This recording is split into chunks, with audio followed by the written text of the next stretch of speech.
A huge shout out to the overthinkers. An overthinker. He watches the show. To the overthinkers. Shout out to all of our faith. This is Parker, yeah. Thank you. Keep inspiring the next generation. Shout out to the overthinkers. Much love. To my overthinkers, I'm a man of top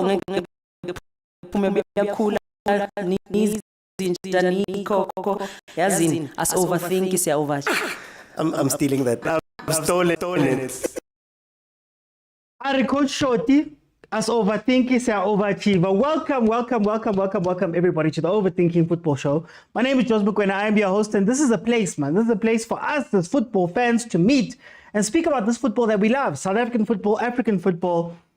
We still haven't dipped our toes. Ngale, but we'll get there. Welcome to the show, guys. Hey, bud. Okay, so Monday to Thursday, 7 p.m. the show is here. You'll be able to join me here live on YouTube and on TikTok, unless Chiefs, Pirates, Sundowns, Bafana, Bafana, if any of those teams are playing, we will be covering it live as we go along. And you know, it's a very interactive show, so you're able to jump in. And have conversations with me. Apologies, guys. Hey, what happened there? Danky bongs. You're able to jump in and have conversations with me because this show is about us having conversations with each other. This is not Supersport. This is not SABC Sports.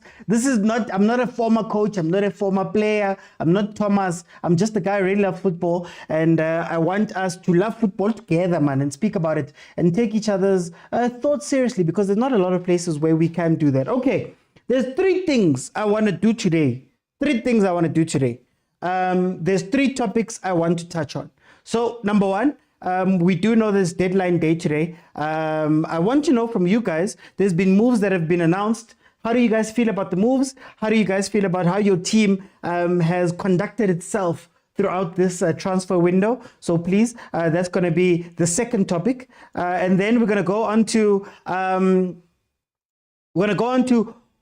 a conversation we had towards the end of the show with Malume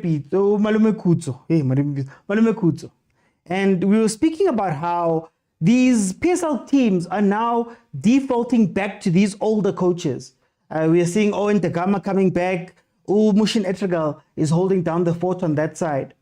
But I wanna start there, but expand the conversation into the different classes of coaches. So to get you thinking before we get there, we have the old coaches, we have former players, and then we have some really incredible young coaches. I'm using Ukochwe with Tondol, who was the coach with Tondol all those years ago.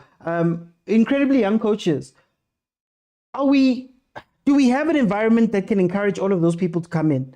But the place where I want to start, guys, is with Coach Pitso Mosimane. Breaking news, it just came out. Very quickly, I want to touch on it with you guys. Coach Pitso has left his job at Esteghlal. He's left his job at Esteghlal in the Gulf. It is in the Gulf. He says that according to them, they haven't been paid and they were on strike at some point, but now it seems that the contract has been terminated. Coach Pitso, of course, has been jumping up and down, man. Al Ahly, then he went to Al Weda, he's been jumping all over the place. What I want to speak to you guys about very quickly is your reactions on this news that he's done.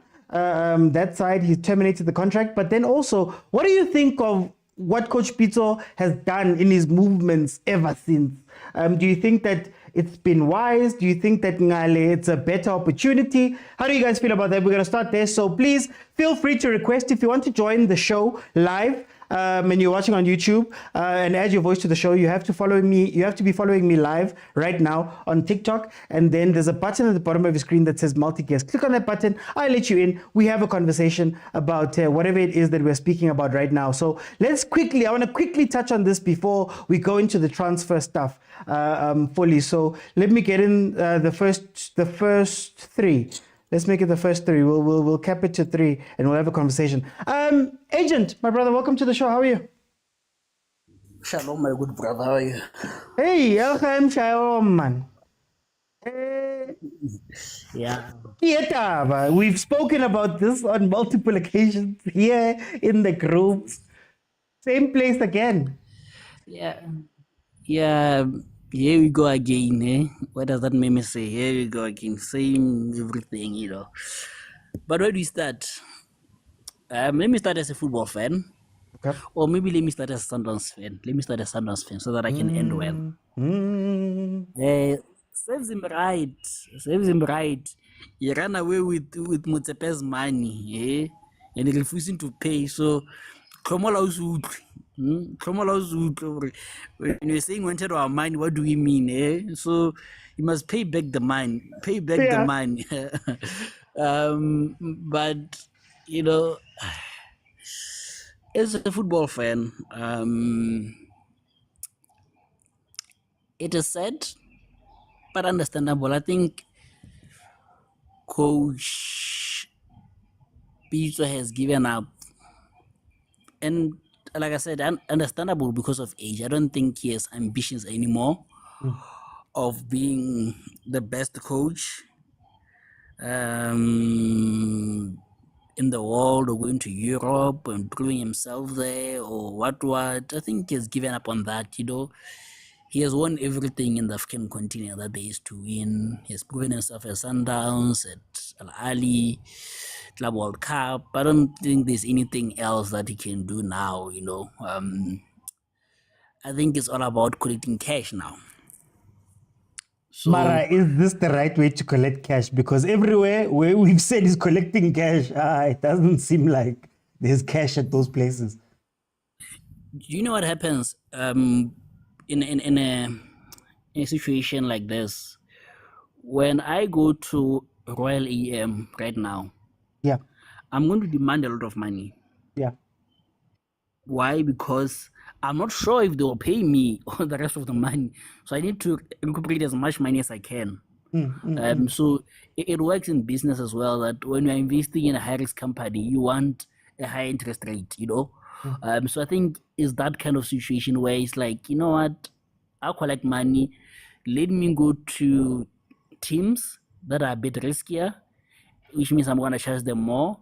And maybe the other ones, they can afford his bulky contract and technical team.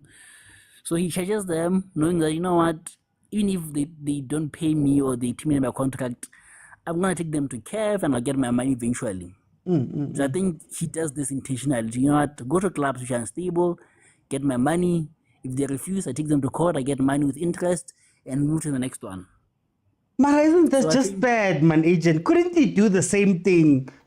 Go Africa, or couldn't he take on projects? Like, you know, King, AS didn't have a coach. Raja didn't have a coach. They got Tanzania. Simba didn't have a coach. You know, on and on. If he Young goes to Africans. Simba, what if he goes to Simba, what does he want to achieve that he hasn't achieved? Yeah, he's achieved everything. So he's only chasing money, you know, shady as it is. No, it's not hindsight ASAP. If you listen to me on OT, we long wonder about his contract that this looks shady from the get-go. And this is the second contract. Even when we went to first division, we talked about it. So we're not surprised with this. As I'm saying, for me, looks like it is his modus operandi that he wants to go to clubs which are high risk, demand a lot of money, and they know because they're high risk, he can demand a lot of money, and if they don't pay, he'll go to CAF. So it's like that's how he's operating. Oh, to FIFA. you know? Yeah, go to FIFA, and yeah, what has he achieved at Club World Cup? 2 bronzes, 1 silver, I think. Yeah. So thank you, man. For me, I just feel like it is sad, but it is understandable that at his age he chases the bag. I think Rulani was supposed to be the next big person who can have this. Actually, can I give you a minute? Can I give you a minute? Yeah. We've seen Coach Pitso now jumping all over the place, and it seems like they are wrong decisions. We've seen Coach Rulani almost following similar footsteps. Instead of going to Egypt, he went to Morocco. it doesn't seem like there's a pipeline from Morocco to Europe and all of those guys. Is Coach Pitso a cautionary tale for Rulani? I think definitely, and since that close, I'm sure Pitso will whisper to him, and say, like I said, I felt Rulani should have went to Lille. Was it Lille or Montpellier? Which wanted him in France? Yeah. Yeah, one of those, or even go Currently to a last in France right now. Montpellier. Yeah, they're going to first division. Go there and take them, build a profile there, because I think he has the capability too, Okay. So I think for me, winning everything in Africa, you end up at the Gulf at the very least. So yeah. Okay. Let me bring in Koka. Koka, welcome to the show. How are you? I'm good, and you, sir? I'm good, my brother. Kietaba, man. Hey, sad news coming from Coach Pitso. Now, if we look at the track record, left Mamelodi Sundowns, did well at Ahly, promoted Ahly in Saudi Arabia, got fired when the PIF took over. El Weda gets fired after that, or there's problems. He now goes somewhere else. Now contracts are terminated. How do you feel about this news? And how do you feel about Coach Pitso's the back end of his career right now? First before ngiyaphambili butami ngicela ukuthi lana we are looking at the best that South Africa has ever produced in terms of a black South African. Yes, I agree. Wow. This is the man that has opened so many doors for South Africa when it comes to football and black South Africans, coaches and players. First number one. So that you know who are you talking about. Coach Pitso, career yake ebola being fired by lama team lawayana. Now, if I was him, and I'll do the exact what the guy that Ubra agent was saying. Pitso has achieved everything. Looking at things back here at home, there are certain people who are at the top, aba vibing, So it's not beneficial for him with Abuyela South Africa, because where he needs to be Magala South Africa, respect he needs to have Magala South Africa is not gonna get. You understand? Because if we're talking football and being fair and putting politics aside, we could be taking Pitso and putting him bafana to be part of that team. Remember when we talk about development? Yeah. To be those kind of a person, give him that position to run ISAFA development side, ISAFA, and his philosophy and understanding of football, so that every institute like South Africa, every philosophy, creates Pitso. That would be football, that would be talking. But now it's a different story. Instead, they see him as an enemy, as an opponent, instead of seeing the wisdom the man has. So I think he's going to get a new job again. But before you move on, I hear you that maybe he's not respected here. Mara, with all due respect, is he respected that side? Because he's taking on struggling teams. He's taking on first division teams at times. He's taking on teams that are under administration. Like, is he doing himself a favor? Is it better to be, disrespected that side than to be disrespected at home, if that makes sense? No, that side, you must remember, Sewuti, he's not just competing with only South African coaches, but he's competing with international coaches. Yeah. Meaning that side, they are looking at his CV. His CV is great. He's got a good CV. So any team, even the team, they looked at his CV and his achievements, and they speak volumes. So that side, when you look at maybe one coach in the first division, because in the first division, I want to say the PSL of that side. In fact, that's what I'm looking for, because that side they've got money. They can buy better coaches. They come from better backgrounds. So Pitso is settling for at least what he can have. And for them that side maybe none, but for like South Africa, I remember in this other interview, that time Megala South Africa, he said, "Are you aware, Wuti, out there at the golf?" I think he was talking about at the golf or in Saudi Arabia. He said, a player here from South Africa, by the time they retire, after maybe if they could stay there for 5 years or 3 years there, they could come back with something like 400 million. Is that bad? Well, but take a player like him. But when you look at what is being paid or what came out allegedly about how much is being paid, it's not that different. I don't know the story of the contract, ne? But I heard the guy saying he charges them a little bit extra, maybe 3 times, something like that, so that when such incident happens, we have to cover it. Hence, immediately because he knows he's gonna get another contract, even if it can be short term, but as long as he's gonna make that money. He might make losses here and there, but at the end of the day, when you look at the broader scale, imali yenzile. As I was gonna give you. Oh, sorry. Yeah, go ahead. Sorry. Koka. Let's say Uloch. Yeah, Look at the player yeah. is. Let's say a player is Uloch or a player is Utito. Yeah. Utito get that kind of offer whereby after 3-4 years or 5 years, at least in the golf, we are 400 million. What would that do for him and his family? Mara, very quickly before I let you go, I want to respond, but okay, I want to ask you, with his CV and with everything that he's accomplished, I guess, couldn't he be doing this in Brazil? Couldn't he be doing this in the MLS? I mean, Bradley Canel, that side, couldn't he be doing this? I don't know, I'm just throwing names out. Romania, couldn't he be doing these things elsewhere? Or is it really that closed for him?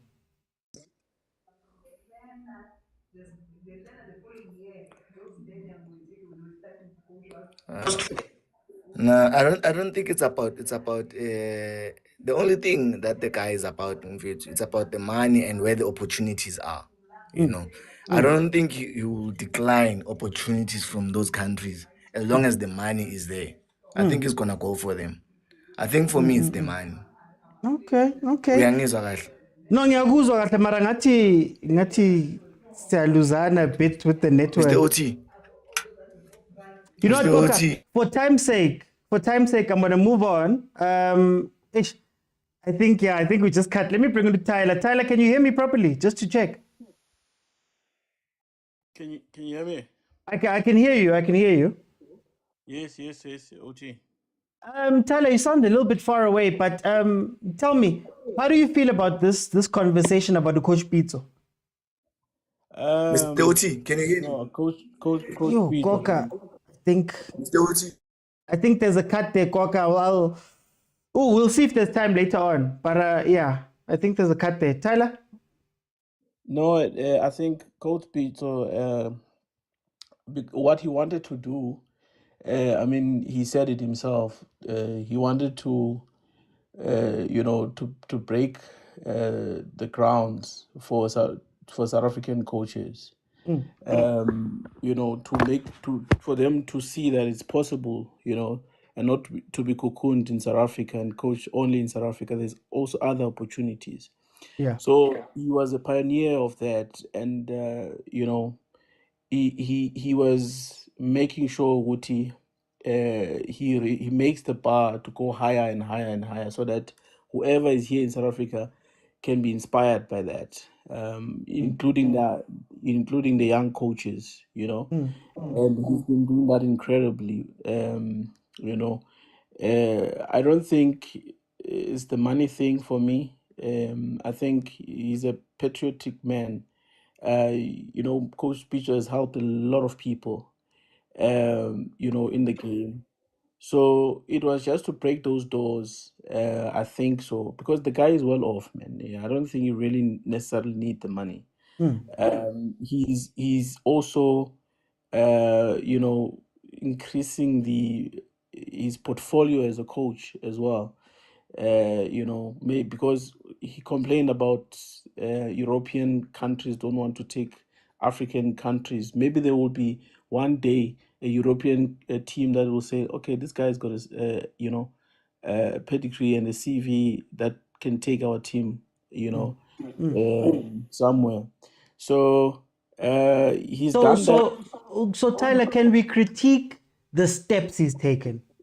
So some of those steps that he's taken have wound him back in the same place. Cancelled contract with Ahly Saudi after getting them back. Problems at Al Weda.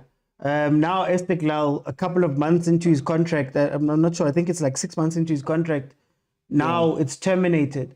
Can we speak about the decisions that maybe Coach Pitso is making?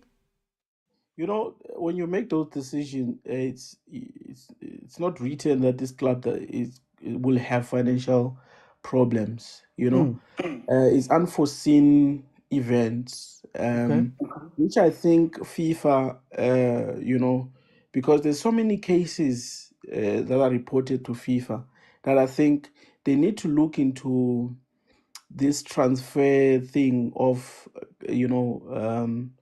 players and coaches to other countries. Maybe a team needs to produce a bank balance or something like that, where they can verify and check, will you be able to pay this person for the duration of the contract? In a way, it secures the person you want to buy, the services that you want to buy. You look at the contract and you look at the bank balance and you check the cash flow. These people can they afford this person? Because you may want Pitso, but your bank balance says you're 20 rand, but Pitso wants 100 rand, and this 20 rand can only pay administration and players, but you cannot afford the coach. So there need to be a criteria that protects, I think coaches and players are registered under FIFA. So basically, these people are their clients, including the teams, by the way. So there should be a middleman, because we're all under one body. So this body must protect, each. So there should be a policy somewhere on OT that protects, against these things. Because now we're saying, it's Pitso who's making these decisions, whereas it's not Pitso. He's not fired because of delivery. The guy is delivering. He's doing his services. He's doing his job, perfectly so, So I think he must continue. He must continue breaking those doors. If it means go to Germany, go to United States, do that. Let's see a South African flag flying in those countries. Let's see a South African trade being traded in those coaching trade traded in those countries. So I don't see anything wrong with that. I just admire the guy, the incredible job he's been doing. So I disagree with the money issue. I really don't think he goes to clubs because of money and all of that. No, he's going there to show us, and show the local coaches that you can fly even higher than where you are, which is incredible. Just for time's sake, because this is just an opener. Ongama, welcome to the show. How are you? I'm good, OT. I'll try to be as short as much as possible about the situation of pizza. I think for my take, the thing that has been happening in pizza, he was an ambitious coach that wanted to break into the landscape as an African coach that wanted to see himself maybe coaching in one of the clubs in Europe, maybe Abu Sevilla, maybe somewhere there. He was an ambitious coach, wanted to break into many landscapes.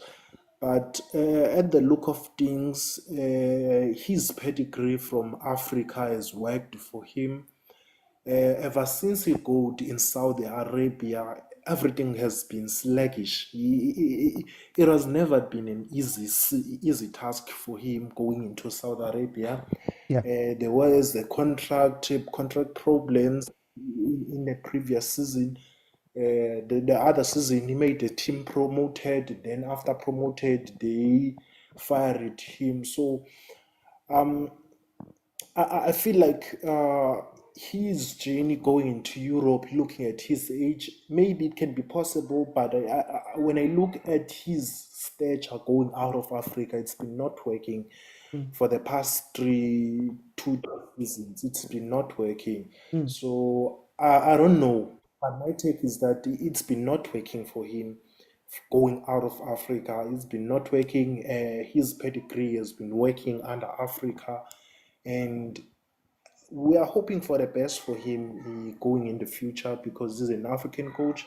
If he can find another job, maybe elsewhere, maybe out of Saudi Arabia, other spaces out of the world, maybe can succeed because you'll never know.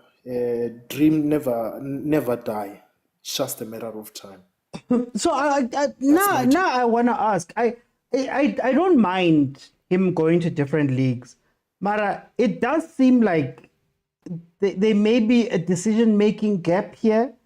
In that, if now you've got a string of teams that have pretty much ended the same way, at what point do we question him and say, "Hey, Mara, Coach Pitso, Kare, when you're going to these clubs, we love you, we respect you." It's not to say that it's not good, guys. I know we might conflate those things. Mara, can we question him and say, Mara, Coach Pitso, why Esteglal? How are your team eng with then maybe another one that you could have taken?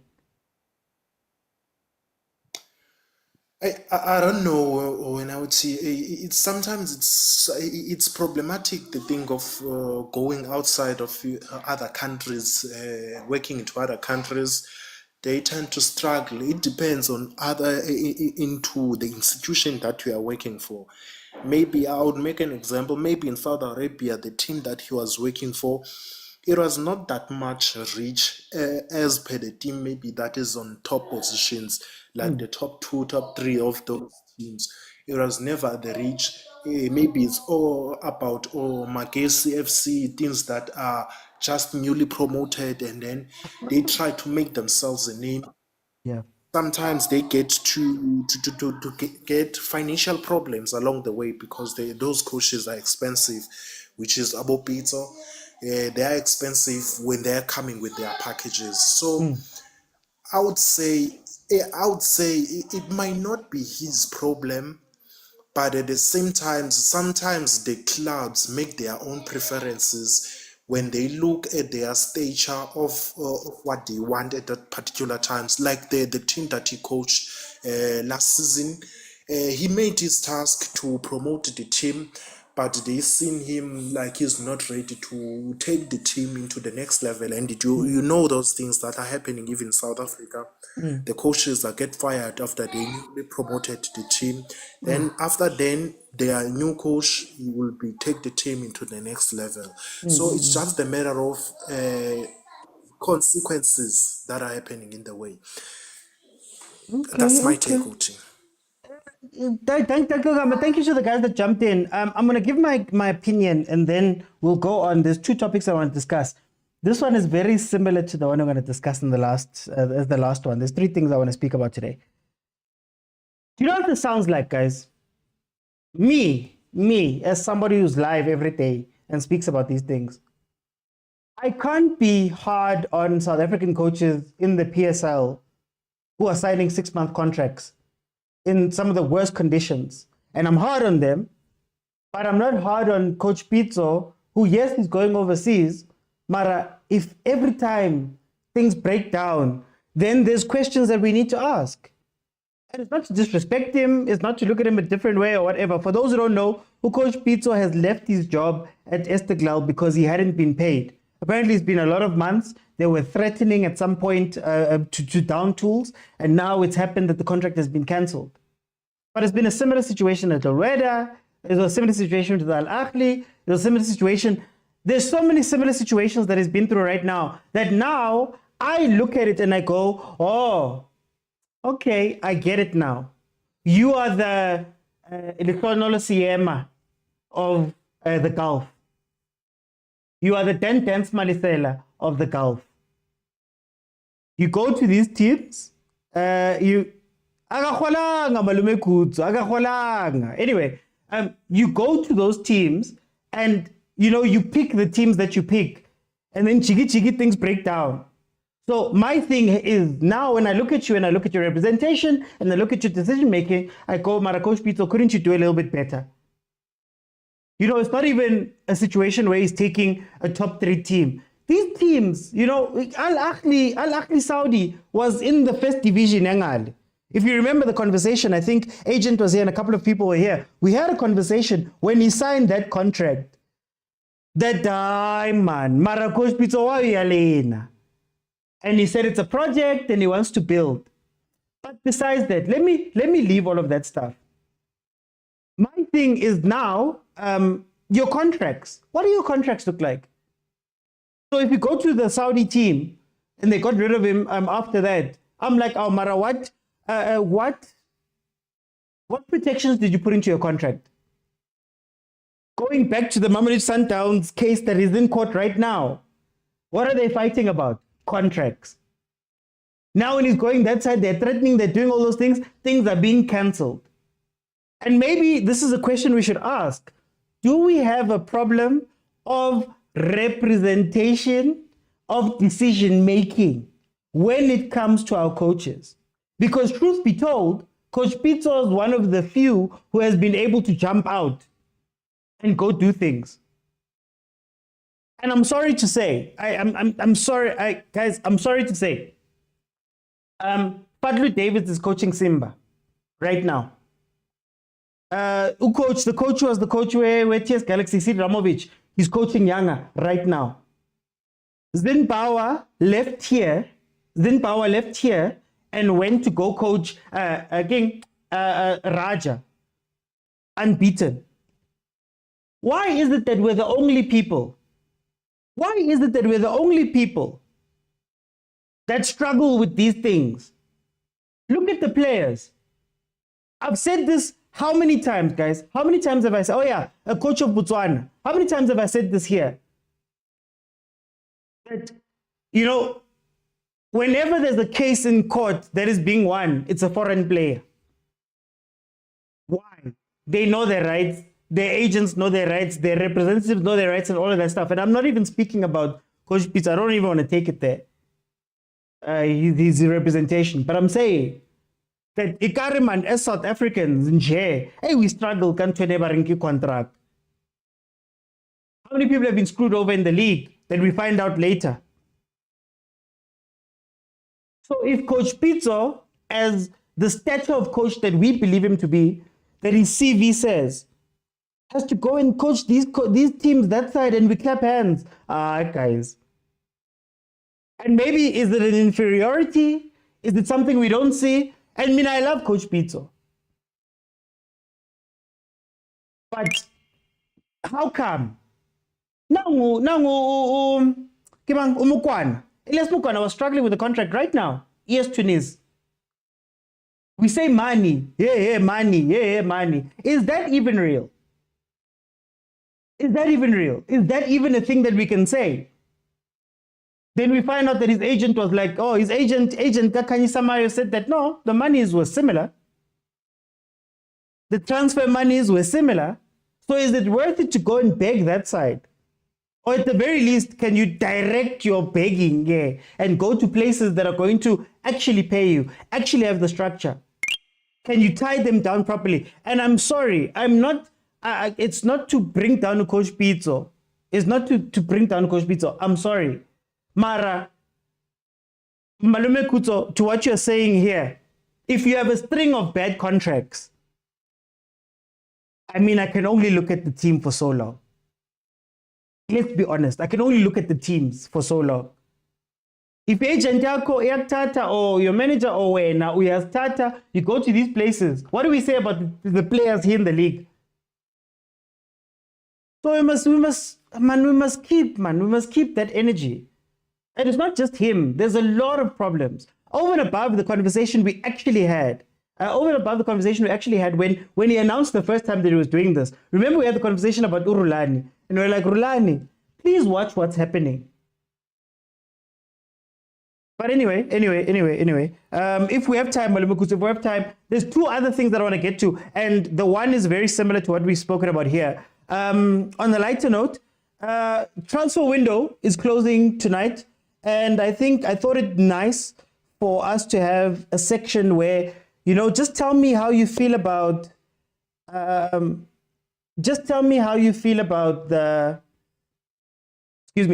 your team's transfers. Just tell me how you feel about your team's transfers.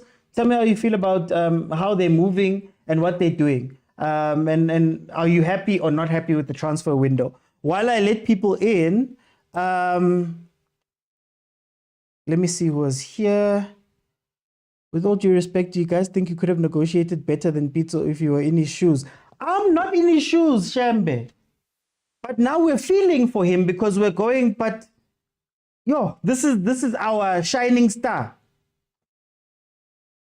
You know, equated to a player. It will be like a player. It will be like, do you guys want me? Okay, let's vote in the comments. Do you guys want me to extend this topic? Because I see people wanting to jump in. Do you guys want me to extend this topic? Just let me know there in the comments. Then I'll push one of them to tomorrow. Hey, extend. Okay. But then, okay. We'll have to be quick then.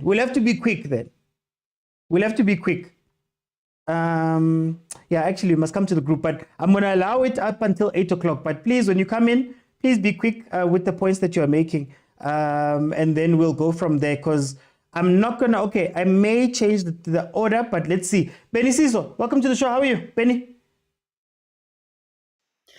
Good, Mr. Oti, how are you? I'm going to go back because Kariachi Satabayena. Benny. How do you feel about this conversation, Coach Pitso?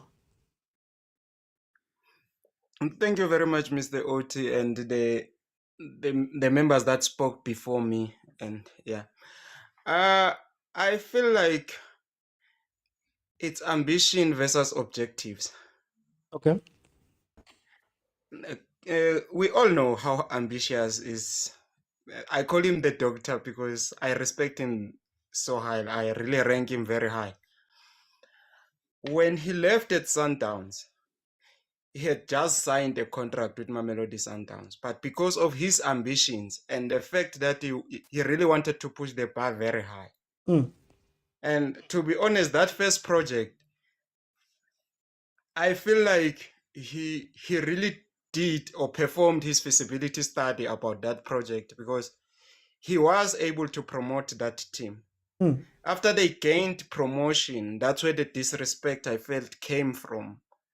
Because they didn't even allow him 5 games, even a single game in the top flight football. When he arrived in the second division, I think they were 8 point or they were 12 in the position, in the low standing. Then the second project, I really feel like in that second project, it's like we need the administration of football, especially with South Arabian clubs and the Gulf region, to be really, if they don't put them under administration, then they need to strengthen their regulations there. It's not only the coaches who will leave that region without being compensated or being remunerated for their hard work. Also, the players suffer the same fate if you go that side. Then when we come to his decision making, as you are asking, whether is his decision making, does he really perform his feasibility study with the project that he then take when he goes to the Gulf region? I feel at the end of the day, if you are invited to bid, you also look at the specification and say, okay, this is the specification. You also try to look at their budget, their track record. That's where I'm struggling. I'm in the line with you. I'm also trying to understand his decision making, whether does he really go to the point to dig deep with their track record when it comes to paying and their budget. How big is their budget? Because now, as I say, it is objective versus your, what's the term? Sorry, your ambition. Yes, thank you. Your ambitions. If you can't balance the two, you are really in a thin line to fail. What do I mean? If you are in an organization now, you are working with your superiors and you are very talented and you are clever, you know that you are clever. You don't have to outshine that light because you might jeopardize your chances of promotion. They will feel intimidated.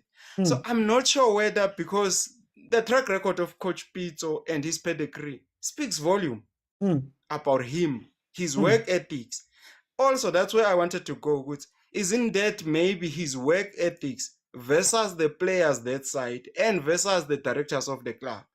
Because we are from different ethics. He is a hard worker. If you know, they will tell you, Tiana Mabunda will tell you, the guy can call you at 3 a.m. to tell you to analyze a certain position. So his ambitions to can I play devil's advocate just for a minute, just so that for time? Yes, please. Is it maybe that he's not as good as we think he is? Or maybe the CAF licenses are not as strong as maybe they should be. Or maybe the CAF Champions Leagues to the world doesn't really matter. And maybe his hands are tied and he's forced to take these jobs. How do you feel about that? I wouldn't then question his credentials to that much. And also his work ethics, I could not question it. But I feel like there's a thin line between the disrespect and the color of the skin. I'm sorry to bring that in, but we might have to look at it. Because if you look at the way he has performed, the pedigree that he has, he deserved that respect. Look at what he did in Al Ahly. Al Ahly, it was very tough. The legends, week in, week out, they had something negative to say about winning or not winning, but they had something to say about it because of his background. He's from South Africa. He's an African. So it's really hard to critique his credentials and his work ethics. But I think it's all about, it will also boils down to the fact that he's an African. For time's sake, let me jump in and let ASAP Shambe come in. Shambe? Hey, Habibi. Oh, Habibi, ale patale, Habibi, ale patale. So patala kanjani, Habibi? Bashisela isitoko lapha elokishini, Habibi. So patala kanjani, Habibi? Amashophu ethu niwashisa lapha ekasini, Habibi. Stoko for stoko, Mr. Otsi, stoko for stoko. Mr. Otsi, I think this is a very interesting topic, Mr. Otsi, and I really am fascinated by these conversations of leverage, where it's talent versus money, and how much leverage does talent have over the person who's bringing the money. I love these conversations with my heart, Mr. Otsi. And I will say that there's a lot of unfairness in some of the people, and even from some of your comments, Mr. Otsi. You know, I've heard people say, before I satisfy if I'm a deep dive, I dig into company history, when I lost sebenzayo, skatu yoqashwa lapha Unilever. Did you ever do that, when? Did you ever go into the company's history? What leverage do you have to come to a company and say, show me your documents of how well you guys pay your employees? What leverage do you guys have? None. Mr. Otsi, Pitso has accomplished everything on the African continent. He's hit a ceiling. There's nothing more to accomplish in this continent besides maybe with the national team. But we already know the politics of that, right? So I think that Pitso has now put himself into the place in his life where, you know, as you get older as a man, Mr. Otsi, you also get into a place where you realize that your purpose in life is purpose of servitude, right? And that also goes hand in hand into leaving a legacy behind, Mr. Otsi, right? And Pitso has sort of gone down the route that says, Guti, I am going to be the guy that's going to go over the hill for you Africans, not South Africans. Pitso's mission is bigger than a South African mission. I'm going to be the guy who's going to go over the hill for you Africans, né? And I'm going to go take the shots on my back. I'm going to go be the one that's going to go 1 verse 20 kada. And then I'm going to go take those shots behind my back, and then I'm going to come back and tell you guys how this thing is done and how that system maneuvers. Because when you move into a place, when you move into a new territory, Mr. Otsi, you have to first get accustomed to the cultures of how that place is done, right? And what Pitso has done throughout his travels in Arabic has exposed how these people do business. Right? And for me, he has shown the hypocrisy of how they view Africans, Mr. Otsi. Right? So, to show Otsi, first of all, Africa is not that far different than any of you guys, Mr. Otsi. Yangithola, Mr. Oti. So I think that lento le eyenza uPitso, Mr. Oti, is ukuthi I'm going to be the sacrifice for all of you guys. There's no Rulani without a Pitso, Mr. Oti, first of all. So Pitso breaking down those walls and going to Ahly allows a Rulani to go to a Wydad, Mr. Oti, right? So we know with Pitso, there was no way he could go to a respectable European league, Mr. Oti. We know that because we already know how these people view Africans. There was even a episode here, a 3-man press, where you guys, if I'm not mistaken, were talking about in Europe they don't like African 10s because they think Africans don't think. And then you guys broke it down to the social economic conditions, right? And all of that. And it's the same thing with coaches, Mr. Oti. It's the same thing, Mr. Oti, with what's happening with Pitso. But can I ask you? Sure, I just want to touch on a couple of things. The leverage you speak of, is it a set leverage or is it a perception? Because even in that conversation of the 10s, I was like, I think the biggest difference between how Foden is viewed and how Tito is viewed is that it's called showboating at home. Yeah. That side, it's called press resistance. Yeah. So how much do those things play into a leverage? And do you think that as Africans, I'm going to say the whole continent, well, most of the continent, have we learned about how to leverage, how to work the levers for a coach who's won the champion? He's won three Champions Leagues. He was at some point a top 10 coach on the rankings. He's gone to the Club World Cups and stuff like that. Surely you should be able, and I don't know if it's the machine behind him or whatever, surely you should be able to package that in a way. That's the first one. And then number two, doesn't this diminish his leverage? So if he keeps jumping from club to club, does it serve him and does it serve the people who are following him? Because if Pitso goes, and you see, the nice thing about going to Egypt, Pitso was the guy. He was the shining diamond. He was winning the Champions Leagues. He's pretty much left on his own accord type of thing. Like he left. So that makes it look like, okay, I can bring a Rulani in. Mara, if Ngale, you keep taking those small coaches, at what point do you become Sam Allardyce? And how does that hurt everybody following you? Okay, so maybe let me tackle leyo gcino ongibuza yona yabantu abazolandela uPitso ne. I think more than anything, what Pitso has shown us is that he can deliver regardless of the conditions. Okay. And I think one of the most, and maybe this also ties back into layer packaging. One of the most important things, Mr. Oti, is perception. Right. So him being vocal and loud about this also raises alarm bells for those who come after him to say, oh, so we know what the standard is. So we know Miss figured out what to ask for. We know what to look out for. We know what red flags to avoid, Mr. Oti. Like I'm saying, the thing that I'll constantly go back to is when you are the leader of the pack, sitting in comfort and saying, I've achieved it all, does nothing for no one, even for you. It does not. You need to constantly push the barriers. You need to constantly push the envelope, Mr. Oti. And pushing that envelope comes with growing pains of learning, Mr. Oti. Gimu Pitso, I put him in that same bracket of the crazy geniuses. Abo Steve Jobs, Abo Kanye West, Abo Vince McMahon. And just please, if you ever get a chance, watch the Vince McMahon documentary on Netflix to see how that guy's understanding of human psychology is and how he had to break down certain barriers just to change perception. And this is what Pitso is doing, Mr. Oti. He needs to get into these spaces and break the perception, Mr. Oti. Because what he's showing now is you guys are not that better than us, actually. Yeah. We might actually be better than you guys.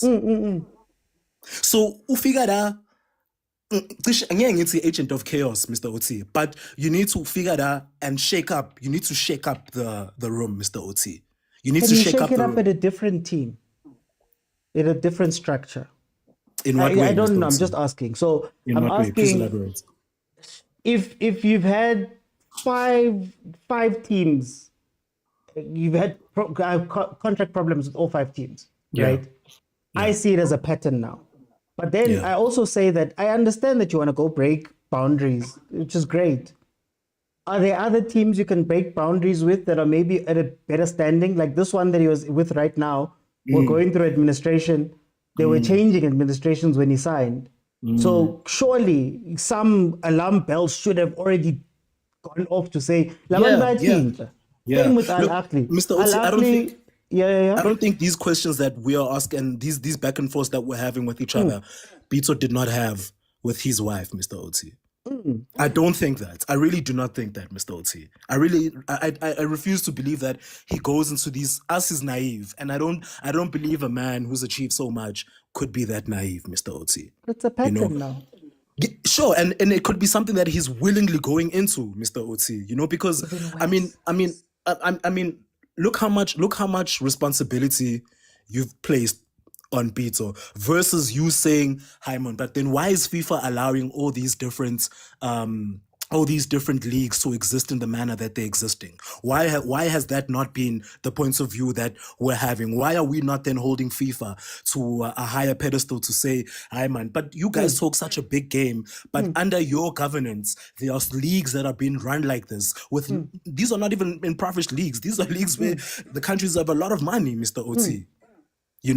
So why is the responsibility being placed so much on Pitso as to the system?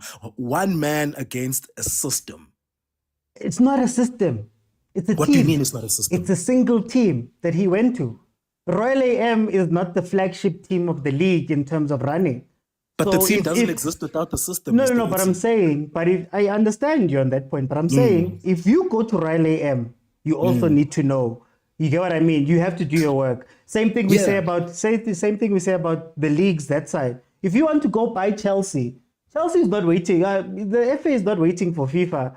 The club's not waiting for FIFA. They're putting you through the rounds. Mr. Otsi, Royal AM doesn't exist in a bubble, Mr. Otsi. Royal AM can only function as much as it's allowed to. You know what I'm saying? Like, Royal AM can only get away with so much as it's been allowed to. Mamkiza can only get away with as much as she's being allowed to get away with. I get you. I understand what you're saying, and I agree. Mara, also, now when you have a choice of thousands of clubs, and you've now chosen the 5 where this is happening, you have to bear some responsibility as well. Sure. I get komsulwa naye. That's all I'm saying. Yeah, I get komsulwa, Mr. Otsi. And I don't want to take too much time because ngiyabona Montana bayakhala la.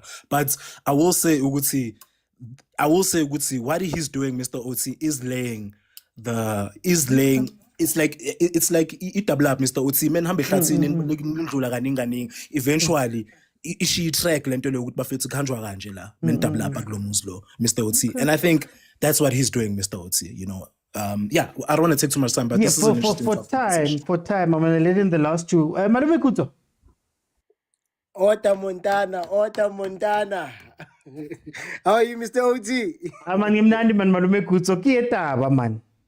Oh, Ntate Otsi, sorry. Yabona ke. Just because I call you Malume now and yesterday lugele. Thatungela wathi Ntate Otsi ngada aliyahlala leli. Mr. Otsi, I had an example. Okay. What touched me worse is when you said it seems like Tina Sishawama contract. And I think Kumo somehow also corner, but he has a specific target, Yeah, he's not all of them are like that. He's relying on gender even. I'm like, oh my God. I understand. I sometimes hear people say, apartheid was better. Look at the potholes. You're like, bruh, during apartheid, you never even had a road. Now you complain that you have a pothole. Therefore, not having is better than having. You understand? Which Unurkovic, is he not white? Yeah. Did he not sign for Royal AM? Is he not still waiting for a payout? But he's got a... Yeah. Yeah. But sit up my value when I hear we know 15 million. Yeah. You understand? Ngamani sarisithatha imali yayo and basaposta labantu bakamamkhize la on social media. Siyababona basaposta basayidla le mali. Kunokuthi babhadala Nurkovic and he's white. So I don't want to. What touched me is when we labeled Africans as ignorant somehow, whether intentionally or unintentionally. I It's think somehow passed as if we're saying. But now, I no, get it. in that Maybe example, just quick, in that example, I was just saying that at least Nurkovic got there. You get what I mean? At least Nurkovic has a judgment. And then you hear a lot of the former players and those guys going, hey, Yazi, it's him against us. Hey, you know, when you watch Prasten's old shows, and you're like, no, that's what I'm saying. No, the point I was getting to was that Nurkovic, because they understood, for example, there's also that layer of, as an international player, you can go straight to FIFA, for example. And then here you have to go through the disciplinary. But there was a day when Iloya Roele M Neloya Ganekovic were on a phone call ko Andy. And I was like, wow, you're gonna get washed here. And in my head, I'm thinking there's probably so many places where you could have washed people. Nati in life, Yeah, you know, no, I about remember when HR. they relied on labor But anyway, relations. I remember when that Atene relied on labor relations, whereas there's a more suitable law for our player. But let's not get into it. Now, what I'm saying is we have a character here who we are my team in the form of Pitso Mosimane. Sundowns isamise court ifuna imali kuye to show you ukuthi naye uyahlupha njengoba ukhuma bamthuka kanje uyayithatha imali naye uyakwazi ukudlala igame. Now, Mr. OT, let's say you are given the chance to negotiate the best contract in the world. Uthi ufuna 5 million batasa kunika uthi 5 million per day. Uthi ufuna angazi tafule linjani ufuna mesikhuluma la emuva kuvela ama graphic but side uyayithola yonke into wena nje. You just give us a 30 minutes advert and then everything is yours. After giving them that 30-minute advert and they say to you, no, asnayo. So where go? Did you can we say you negotiated a bad contract? no.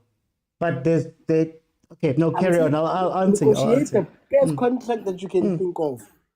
And I just don't abide by a performance that it's due from me.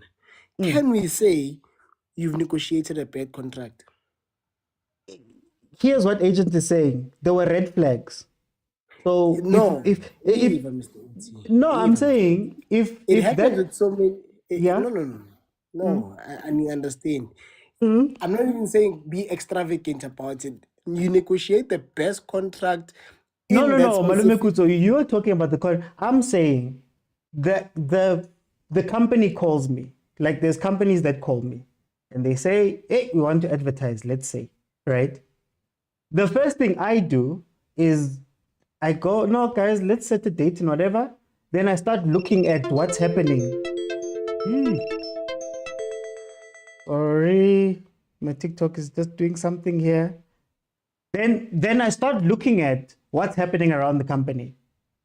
Oh, I won't be able to do that. If this happens, then that. No, Mr. Currently, wait. Currently, they're going through something. You are missing it. The agent is missing it. I'm sorry to do this to you. Yeah. I'm so sorry. No, but get where I am. If Mamkiza comes and offers me a contract right now, the context around her offering me the deal, it could be the best contract in the world. But I'm also looking at it like, And then if I add on top of that now I've gone through 5 Mamkizes myself, should I not at some point look at myself and go, Marakare Linna, there's something wrong because I keep getting screwed over. Or whatever, or the contracts end that way or whatever. No, you get me? Mr. OT, a string of events can happen to you and zinga be related to you. But there must be self-reflection, Malume Kuzo. When you sign for Mr. OT, Eve, understand me. Susale 5 million. Negotiate the best contract under the circumstances. Let's say they give you what's reasonable to them, what's reasonable to you, what's reasonable to the situation. We are born about okay, OT. And please don't dwell too much on the semantics. But okay, club is going under administration, but we've got someone who's going to take over. This person, business ki proposal high. We're just waiting for king approval from the league. We're just waiting for in. When you check out this person, I have a call him. I'm taking over. Vele, yonkinto sesimnandi. This is how I run my things. We born Mr. Oti. Yonkinto is proper. And then you sign, and then they just don't stick to the end of the bargain. Are you the bad one? For example, Lava Saudi. Yeah. Lava Saudi. That's very different, Mr. OT. No, that is that's very different. the context. First division. Yeah. Yeah, Figi club there was no intention to buy the club to take over. There actually was. That's what I'm saying, Ore. There actually was. So Al Ahly was one of the 4 biggest teams. When we had the conversation, when he signed, before anything, I said, Al Ahly is one of the 4 biggest teams. It went down. They're trying to bring it back as quickly as possible so that the PIF can sign that, can buy the team because they own the top 4. Then when they do that, they're going to bring in a foreign coach because at that time, Abo Cherat and Abos Banban were coming in. So Al Ahly wasn't going to keep Pitso. That was from the day that he said he was going to Al Ahly Saudi. That was my thing. I said, he's not going to last there. So there's context to everything. And with all of that, which I disagree with all of that, Pitso put in a contingency in his contract to say, if I give you promotion, I better be your coach next season. So it means, like ASAP Champions said, he looked at everything and he was like, okay, let me put this in my contract. But what happened? I see the contract. I'm saying that now on your career, now you've got 5 of these things. Now, what is the perception of you now? That's what I think my worry for Coach Pitso was that, fine, you're doing all of this stuff and you've got contingencies and the contracts are great and you're going to get your monies and whatever. Mara, if you remember the conversation, if you keep getting called out by these teams, there's going to come a point where you're going to keep getting called by these guys. And then it's going to mess with your perception and your ability to go forward. And maybe he doesn't want to go forward, but we can't not lose, but we can't have Coach Pitso almost in the wilderness with the few coaches that we have at his level. Only 2 CAF Pro license. Is it only 2? Or maybe they've had more now, but at the time there was only 2 CAF Pro license holders. You know, one was coaching the Moroccan national team. Or 3. Ne? Let's say which team do you think he should go to? Let's say he goes to Real Madrid. And Real Madrid, after a month, they decide, no, we want someone Hollywood, which Real Madrid has done, by the way. I would still say the same thing. They've done it to Abo Robinho, but Bafana Cristiano Ronaldo. They've done it to so many people where they just want a Hollywood name. They've done it to Di Maria. I would still say don't go because you know that's what's going to happen. Don't go to Real Madrid. Go to Valencia, is what I'm saying.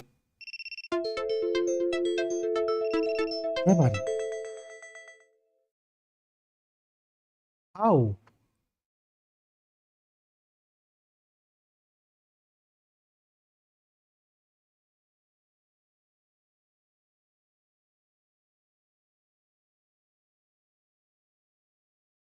Sorry to those watching on YouTube. Something happened on TikTok here. Something happened on TikTok. Okay, anyway, for those watching on YouTube, I'm just getting the TikTok back on track. I think for me, I guess that's the angle I was coming at this from.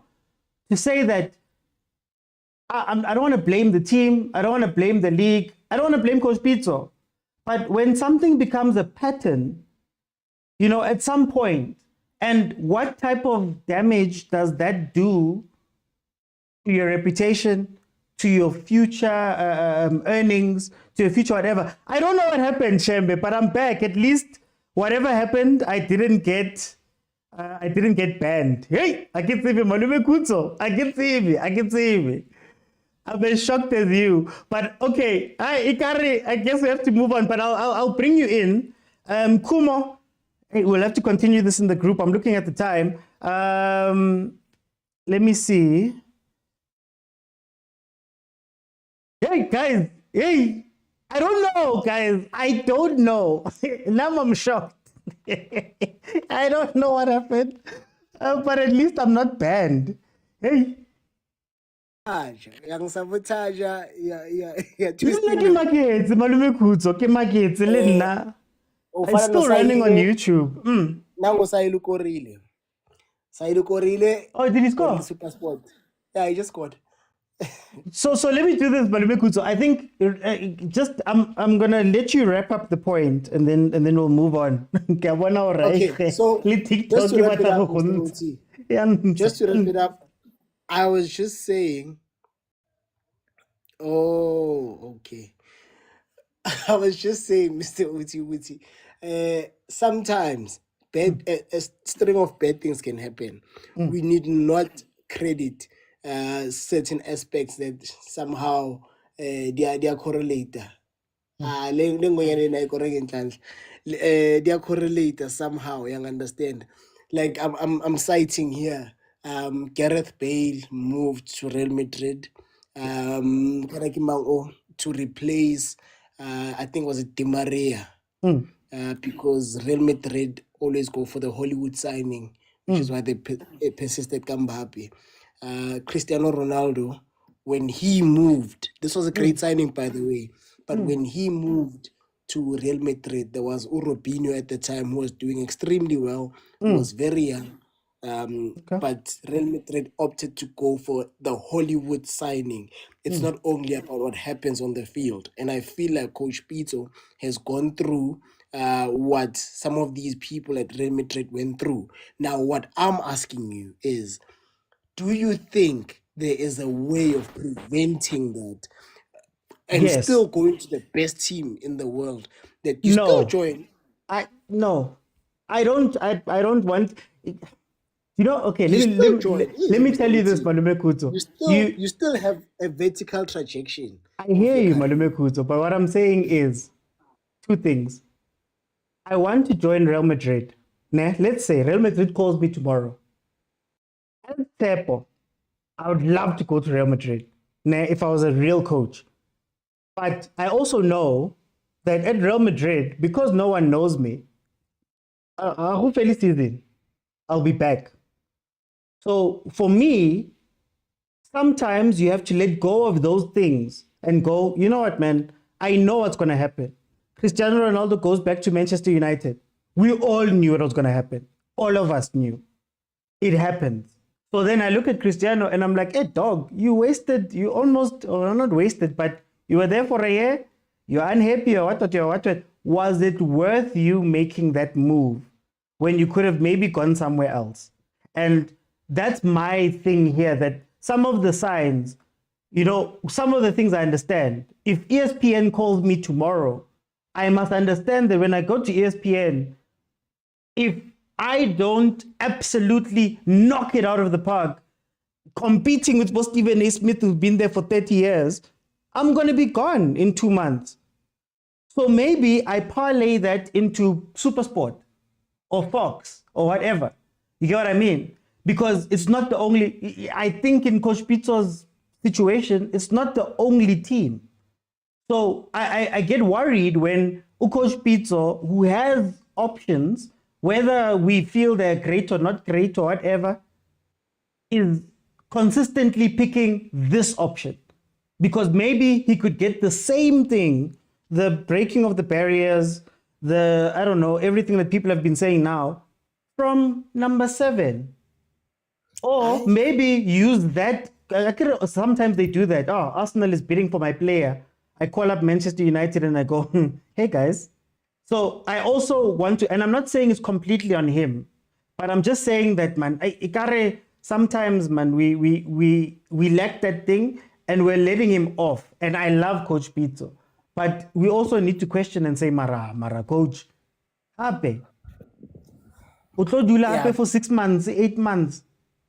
I'm just saying, Mr. Uti. Okay. But he also has Ipodia Sundowns. He also dealt with Sundowns. And no, I think 100%. 100%. No, this is just in passing. And just for confirmation's sake, Mr. Oti, would you pass up that ESPN contract for SuperSport? Honestly, right now. Depending on the context. Okay, Depending on the context. I've got context for ESPN, so tread carefully. Would you? No. I'm saying it depends on the context. What are they offering me? What are they bringing me? What does my growth plan look like? Do I have to move? My family coming along? Is this? Is that? Is that? There's lots of questions I ask, and if I go, I know that if I'm back here in a month, it's me. You get what I mean? Hopefully if I'm back here in a month, it's me. Hopefully it happens. Mara sebaya khala lapho because into Pitso what. Thank you, Mr. OT. Let me go to Kumo. Kumo. Hey OT, how you doing? I'm good, Mara Kumo. You sound far away, man. Aish waizi man S25. Le reka di S25 a le tsebo gore le presse kae. No, go botsa ka taba ya Pitso, man. How do you feel about this whole situation? Mara honestly brawaga ne. Wena o ga ja tšheleta Motsepe e rapelang ke le khanyane ka sebele after life ya ho ya nna shap. A o kgonagale wa ntlhaloganya. No, and dimane over and over color bontsori yena a contract ya modrula. Wa hopola sola confess one of these TV shows a bolela a re hey ne ke signa contract go parking lot ka mtlasa ntwena koloi butuni. After expecta a tseya mosadi ya hae a tsena connections ewa ke keneo the agent di ngata di agent tsenang di dintho wa ira o itse mang ko Europe a re ne ya le ba bang ba itse mang just menu tse ba mang kwa awa just mane ke tinyana o khona tshosetsanyana a re hey Belgium ma ira itse motho wa ntlhalwane. And the other thing is this thing ne I wonder, as much as we love to put Ahly as the pinnacle also of African football, let's be honest, let's be honest. Most people when they watch CAF games, are impressed. Like you've seen how Ahly wins these games. No, because of like now we are so indoctrinated into thinking Ahly is the best. Mara, you've seen how they've been winning. Yeah. Actually wins Mara otro corner go Europe. That is why what's a company over Pitso. That could be the other reason why. Honestly, OT, for someone of Pitso's caliber, I can't lie, I can't pretend. I'm not sad. Bamulaile. Yo, bamulaile dimane, bamulaile. Otamile hape, agisipeta Motsepe. Best friend ta Infantino. So la karo ya kuputso no ku FIFA kisa ya ko edrega. You get my point? And Pitso, as South African, as a black person, I get now using the race card. He's supposed to be there, guys. He's supposed to be there because on paper, he makes so much sense. Hence why it's not only because of he takes whatever jobs they give him. If he had a proper manager, preferably one Ali internationally based, he would have gotten far. And the contract. That's better. So because it won't fit right to you are coming along right. Do we have a general problem with management in South Africa? With all of the things we hear, with all of the coaches' contracts we hear, 6 months contract, you have to win 4 of the next 5 games. Do we have a general problem with management, players, coaches, all of that stuff? Mokomzant. No, we don't have a problem with management. I can see why you think we do. But also, you have to understand the whole clubs, we're struggling financially. Secondly, depending on whatever club you manage or you work under, the fans are always going to be on your case. So the management has to do a balancing act. And they have to make sure financially, results, and the overall running of a club has to be perfectly balanced. So when, as a person, you know who I'm going to a certain type of club. When I say yes to this contract, that is why before you sign on the contract, you have to negotiate. understand some people do not have caliber, but here we're not talking about then Malesela. Yo, my legend from Mawapan, Askisi, one to use him. I'm really like Afazwani. Pitso is a guy who literally should be able to actually pick and choose. People should come to him in a panel. We want you to come and coach our club, and this is what we envision for our club. And we think that you're the perfect guy who can execute our vision. That's how it's supposed to be. So right now he's going for these scraps. But then again, like this guy, now obviously you know how much I love controversial figures. I love arrogant men because it's me. But the way, or maybe it's because of like this time it's closer to home, but the way he bent his bridges, and remember, it's one thing to swear at Kaizer or even Mam Kiso, for example. Mara, you swearing at Motsepe, CAF president, yeah, Bestia Infantino. Obviously, you're gonna get blackballed. Allegedly. The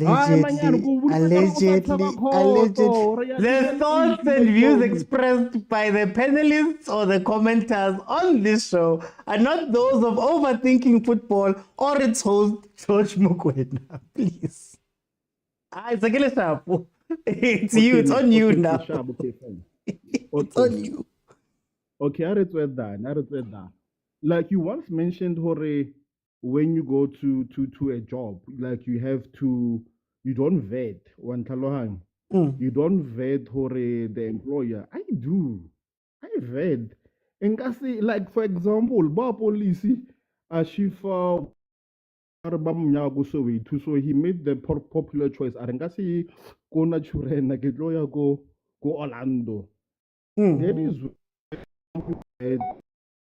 company. Yo. STK 25 into help.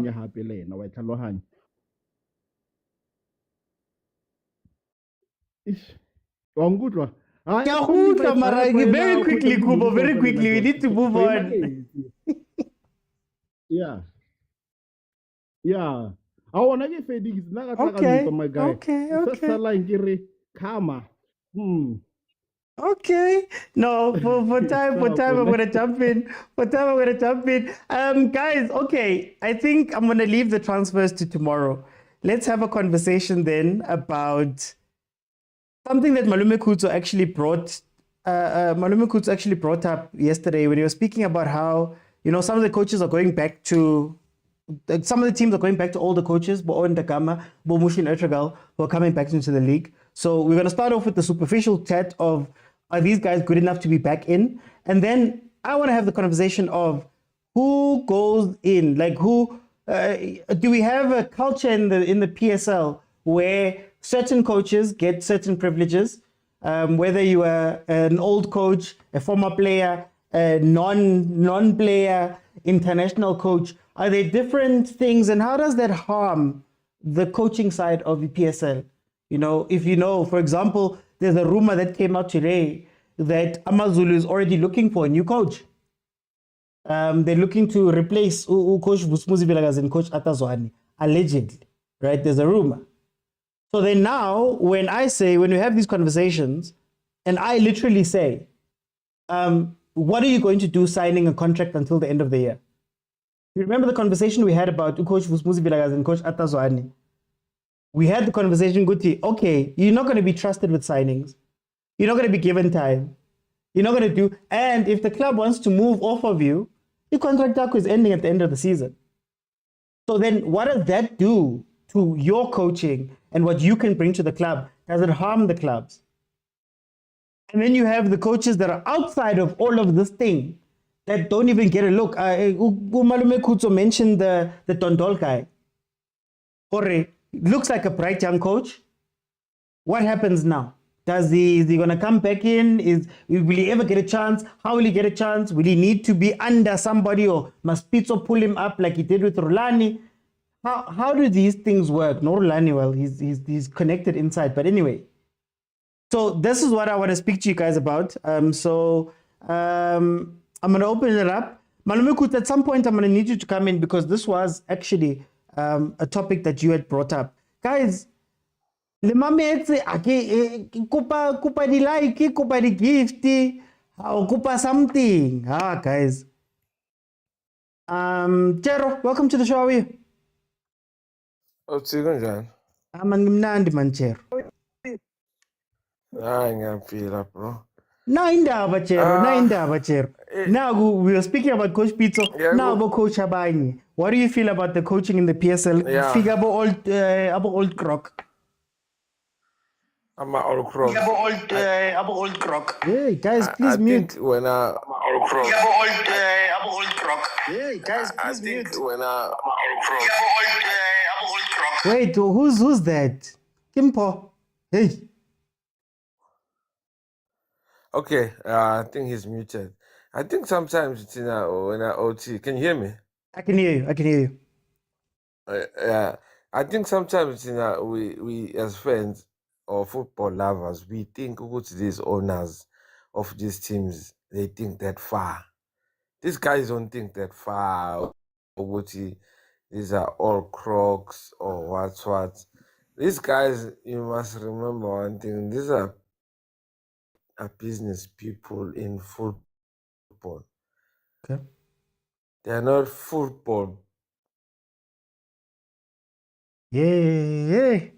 Oh, guys, we speak about Pitso and people are mentioned, and all of a sudden it's slow. Wait, guys. Can you hear me, guys? Can people hear me? Now I can hear you. This is why I don't. What are these chats? I'm starting to think maybe I should just make it simple. But hey, yeah, that man is trash or whatever. Okay, go on. If phone got Kumo, it's this brand new phone from Kumo. It's disturbing us.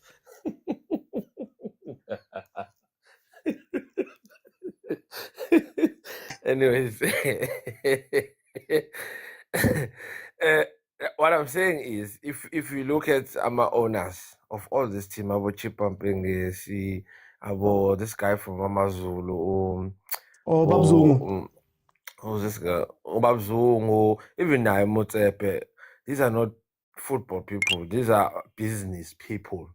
So they're dealing with the bottom line, man. At the end of the day, if you're not providing me with my services or my wins, you're fired.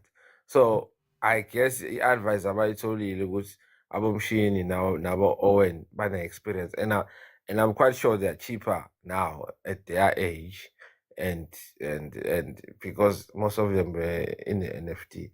So I don't think they think that far. They don't think in terms of 5 years, 3 years. They just want to survive. Because if you look, all of these teams, the way I look at our league, from position 7 going downwards, all those teams are candidates of being relegated. At one stage or another, maybe 2 seasons ago, a season ago, all of those teams, Amakoran Arrows, Amazulu, or TX Galaxy, all of them, they can be relegated at any time. Or Marumo, all of them.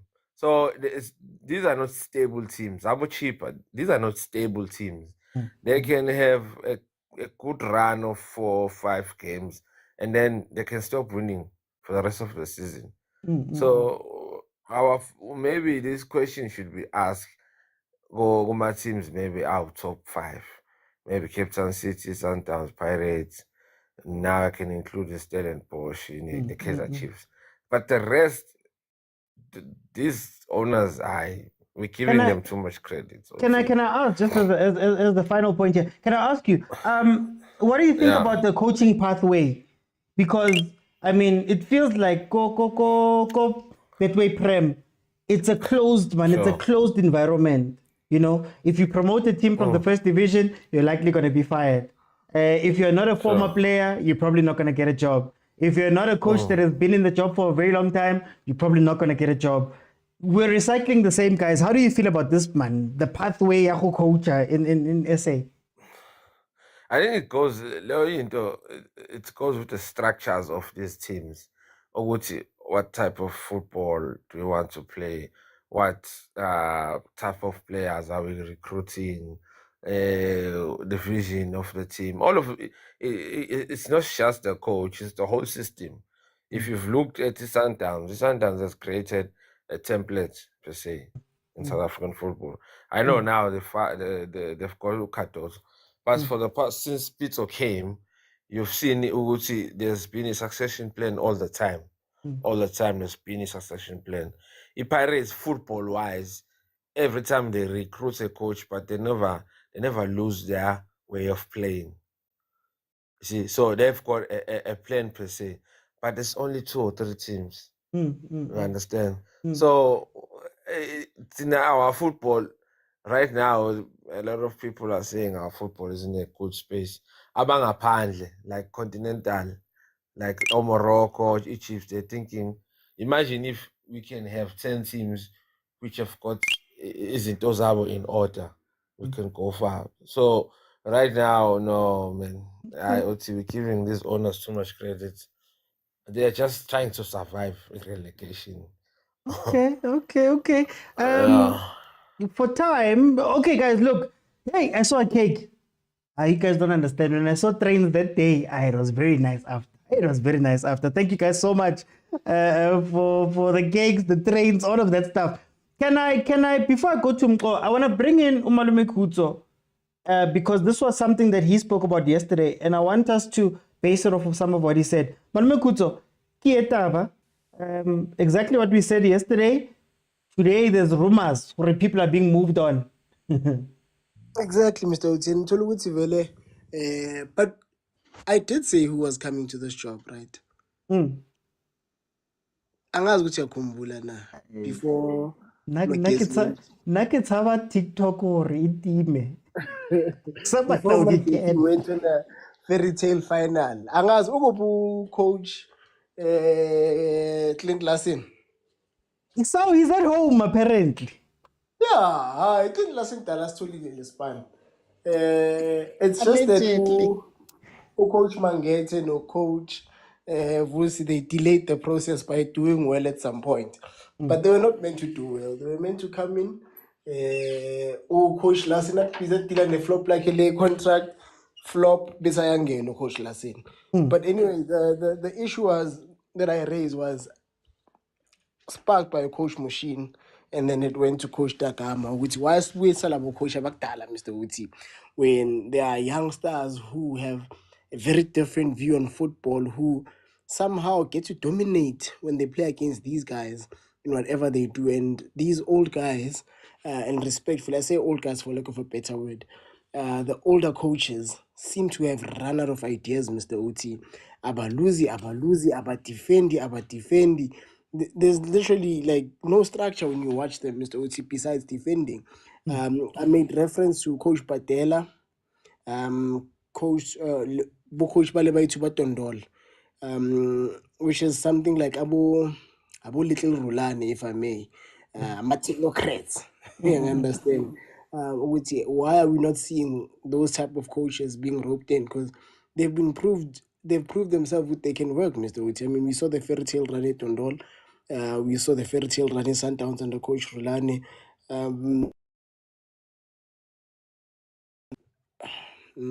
Yeah, someone is my partner is calling.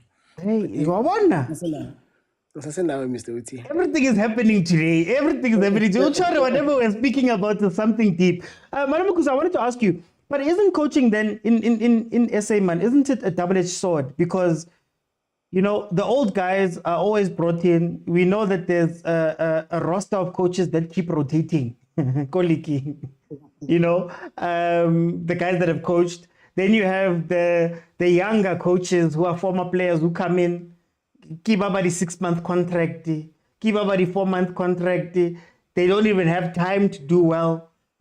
Is South African football just shooting itself in the foot? Because then the technocrats are outside of the league with no way to get in, you know, unless you have some sort of relationship. Ownership has been pretty much the same ever since. Even if you look at Cape Town City, I mean, it is John Comitis. He was around since Ice Cape Town, for example. It feels like, man, there's a lot of things that just come together in this thing.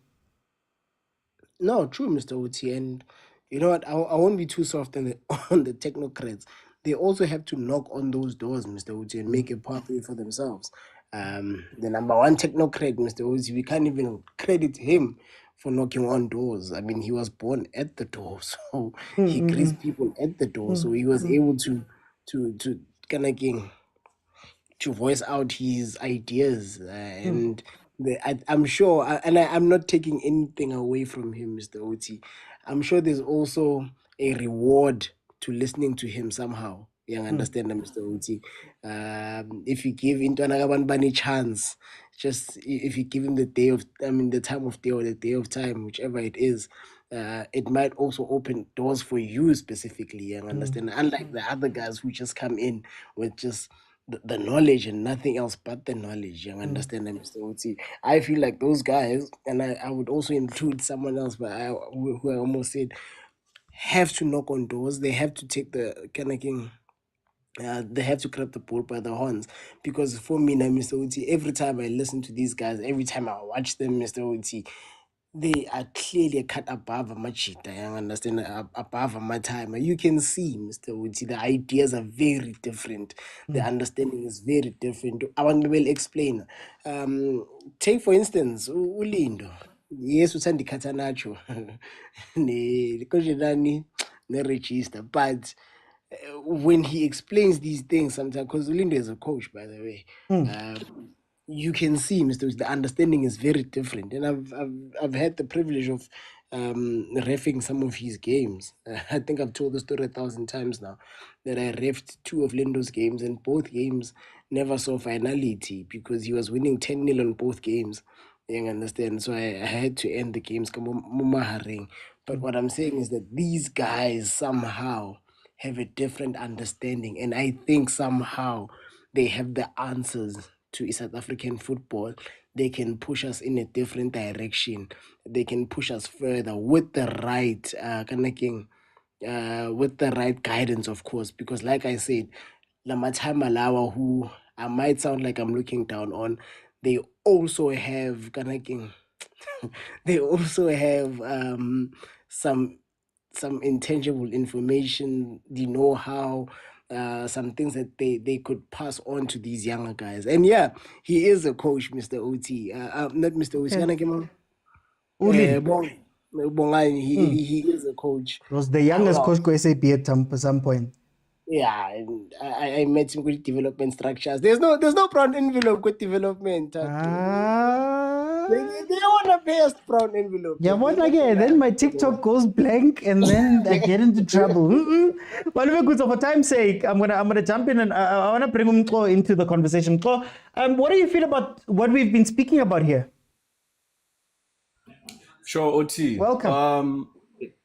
Thank you so much. I think this is a conversation we should have. I'm happy that we are having this conversation today, because it seems as if we are not serious as South Africans in investing more in the young ones, and that's very true. It has been evident that we keep on getting or recycling the old coaches that we know. But there's one key factor that I want us to look at on OT, and this might be a cause of this happening season after season. I've realized that coaching is not only about knowing football and having those qualifications. That's coaching. There's a part of people management that you need to have as a coach. And I've seen this in successful coaches who have the experience. You've noticed that they are able to, manage people better. For an example, look at the likes of Rulani, how he was able to manage his team, how he was able to, try and understand each and every individual in that team. That is very, very key. Earlier today, I was watching clips of Jose Mourinho when he was still at the English teams. At some point at Tottenham, he had an office and there were cameras. He would call each and every player and discuss personal things with them. I saw a clip with Dele Alli, and then I also saw a clip with Rose. Those discussions were very robust, and I felt like this is necessary. If you can call a player into your dressing room or in your office and be able to go deeper into the issues that the player's going through, that's proper management. that is good management as a footballing coach. And I feel like this is something that we need to encourage, because you are dealing with different personalities here. They come from different backgrounds. Some of them, just to make a silly example, you'd find that he never grew up with a father in the household, but he's talented, this player. So he needs someone to guide him in making better decisions. We've also seen players going into alcohol and destroying their career simply because there was no one to try and guide this human being to make sure that they make better decisions. So that skill, that people management skill in coaching, OT, I'm not gonna lie to you, I've seen in many coaches that if this coach is able to talk to his players and be able to get the best out of them, that really helps a lot. So I wish that we can educate more in terms of that. But are we giving these guys a chance to show that? Are we giving these guys a chance? I mean, it's documented. Coach Rulani, as brilliant as he is, we know the family he comes from. We know what Coach Pitso did for him, for example. Are we being unfair to write a lot of these coaches off in terms of what you're speaking about? But also, we've never given them a chance to be in those dressing rooms, especially the new ones. And when you look at these old coaches that they brought in, sure, maybe that person can manage a team and look after players. Marama results. I mean, no disrespect to Coach Owen Takama. I don't think you're looking for somebody who's going to burn down the league and go to the top and do all of those things. And when we make these changes, or when the clubs make these changes, it feels like, man, yeah, fun. Yeah, there's a lot of unfairness that's happening. You're right, because as a person who has ambitions of coaching a bigger team or a big team, you need someone to give you that chance. And I felt like in South Africa, we're not giving these guys a chance, because now coaching in South Africa is based on what you have done before. Which team have you coached before, and what are the achievements in your previous years of being a coach? So I feel like we are more focused on that than giving people opportunities to come and prove themselves. And like I said, you need someone to just give you a chance so that you can prove yourself. And I think we're not doing enough. We are correct in saying we are being unfair in some of the young coaches because we keep on recycling old coaches. Can I play devil's advocate though, just to make it spicy? Yeah. If you look at Coach Mushin Etrigal has worked with John Comitis before. He was part of whatever was happening at Ajax Cape Town. Not a huge part, but he was there. They have the relationship. They have an understanding. Maybe I bring in Mushin because I understand him. And then to the other owners, maybe they go, I'm a new owner here. Or not a new owner, but maybe I'm not a football person. Let me just do what the other guys have been doing. Okay, Owen Takama was coaching Ahly. I'm going to bring him in and coach here. Do you give owners leeway as well to on that part?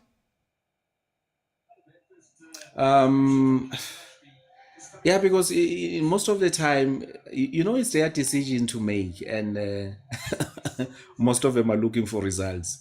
And on the issue of Mushin Etokral, what's funny with Mushin is that I haven't seen Mushin in a very long time up until he beat I think he beat Pirates and Chiefs, if not recently. Yeah. And in my head, I was like, he still got it. Because he if you have the experience is very key, OT. That's why I'm saying for someone to even get a chance, let's be aware that this person, we are responsible as managers of this team or as owners of this team in making sure that the next batch of coaches, we've given them that experience, or we've assisted them in gaining that experience, because already you find that they have the knowledge. But I don't blame them again, the owners, because if you're looking for results, you tend to go with something that the uncertainty part of it makes you doubt if this person is going to produce any result. But if you bring in Mushin, you almost certain that this guy is going to try and use his experience to improve the performance of the team. When I'm called, Carry, one of those people that say we want a new graduate with 12 years experience. You sound like funny part is I work in HR. Yeah, you're that one. Yeah, it's like one own car, Must have, yeah, Sanborn. But for time's sake, let me bring it up with Butlali. Welcome to the show. Oti, Tell me, what do you think about this conversation we're having, man? Oti, what's funny? I don't think it's especially for South African coaches. I don't think it's actually bringing in old coaches. I think this problem of coaches in South Africa goes back to the structure of the team, the club as an organization, not actually the football club as a football club, but as an institution, actually. Because it goes down to the management and actually the identity of the institution. What is this club known for? What type of football are they known for? OT, can I tell you what good clubs do, OT? Good clubs, OT. Good clubs make acquisitions that are in line with their identity. They make acquisitions in that are fit. Yeah, that's the correct word. They make acquisitions that fit their identity. That's why, OT, you see players signing in Europe, for instance. You see big teams signing players that we don't know, but when they get there, they excel because they went and scouted these players and they brought them here and they performed. And it's the same thing with coaches. I mean, I'm sorry to make an example out of Europe, but let's look at Liverpool and Arne Slot. Not a lot of us. Arne Slot was, out of all teams, was coaching Feyenoord. They got him from Feyenoord. Feyenoord wasn't making waves. But Liverpool went and they saw, okay, this guy, he knows the culture of Liverpool. He plays like the culture of Liverpool. Let's make this appointment. Because he plays a similar style of football, and Liverpool, they didn't want to change their culture. They still wanted to do gegenpressing and all those stuff. So they brought Arne Slot, and look at now, they're probably gonna win the league. Let's bring that concept into South Africa. Let's just not make signings on whether they are old, they have experience, they've been coaching for however many years. Let's bring them in because we see what they are doing. Let's not bring in for the name. The name is not important. The years of experience are actually not important to me personally. Let's bring them to according to what are they doing at their current teams, and are they do they fit the identity of the club or the identity that we are currently trying to build? I don't know if you get me, OT. No, I hear you. I guess what I want to ask is that maybe a general weakness with our football. That research part, whether it's a coach going to a team or a team looking for a coach, or do we lack that research, number one? And is that maybe fueled by money, socioeconomic things? I mean, I know I said I said now that if ESPN calls, but I mean, if Ontakama is sitting at home and Magesi called him, did he say no out of honor? If there's nothing there, do we also have the economies of the stomach that are playing into this? OT, I was actually coming to that and saying it is part of it a lack of resources, because some clubs, and it's a disgrace actually that clubs in the top flight of South African football can't afford scouts, can't afford a research team, a footballing research team. They can't afford these people. And that's what's deriving the quality of the league, is that clubs don't actually have a structure. And I also want to talk about the owners, OT. It's a disgrace how these owners are running these clubs. And for OT, for the well-being of your brand and me as well, and you as a overthinking football show, all I'm about to say right now is allegedly, right? Yes, please. Yeah. OT, if Ubabzungu and his brother are actually looking to move on, Vusmuzi and Tentriple Arthur, what are they expecting actually?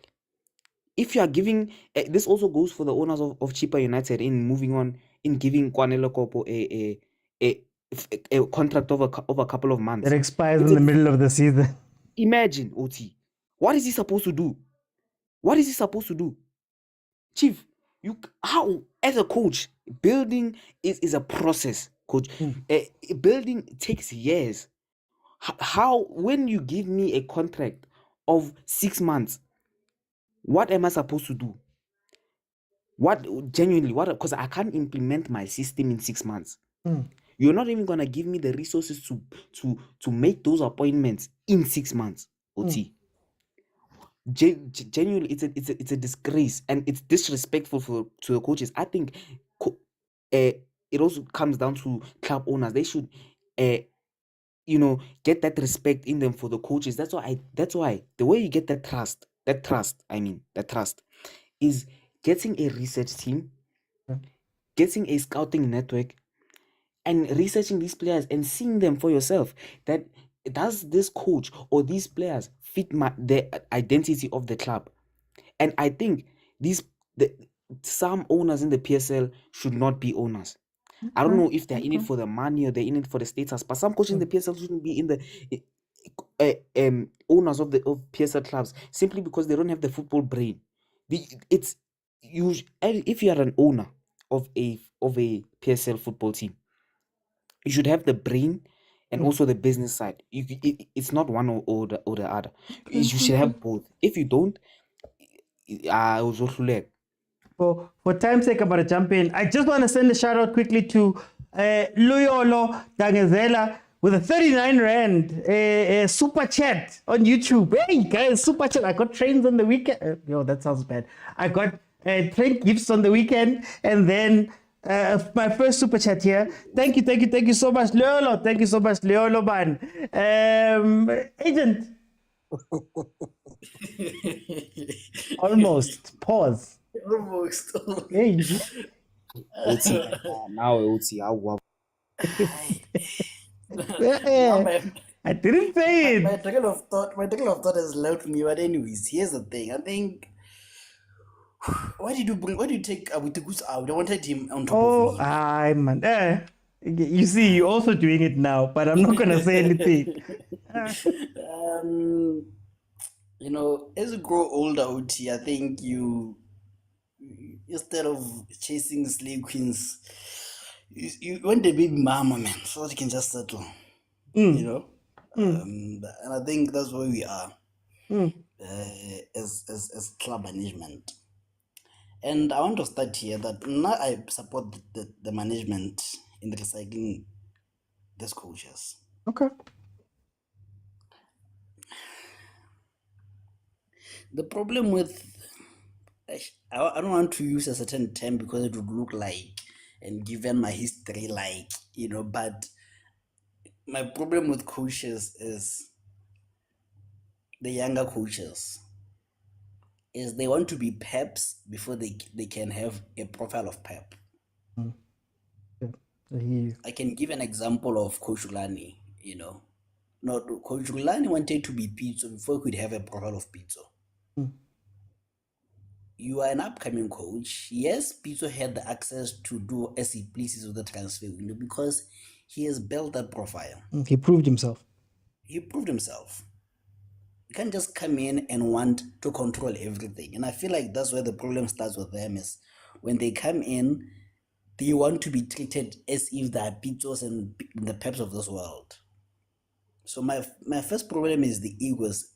These young ones don't keep their egos intact. And it's not everyone who can deal with egos. Now, again, the other problem with the so-called younger coaches is if you look at them, because they are Pep modeled like or Rulani modeled like, they demand more and sometimes to produce less. Why should I give you 20 new signings for you to keep me in the top 8 when I can get a machine who will keep me in the top 8 even without necessarily big signings? No,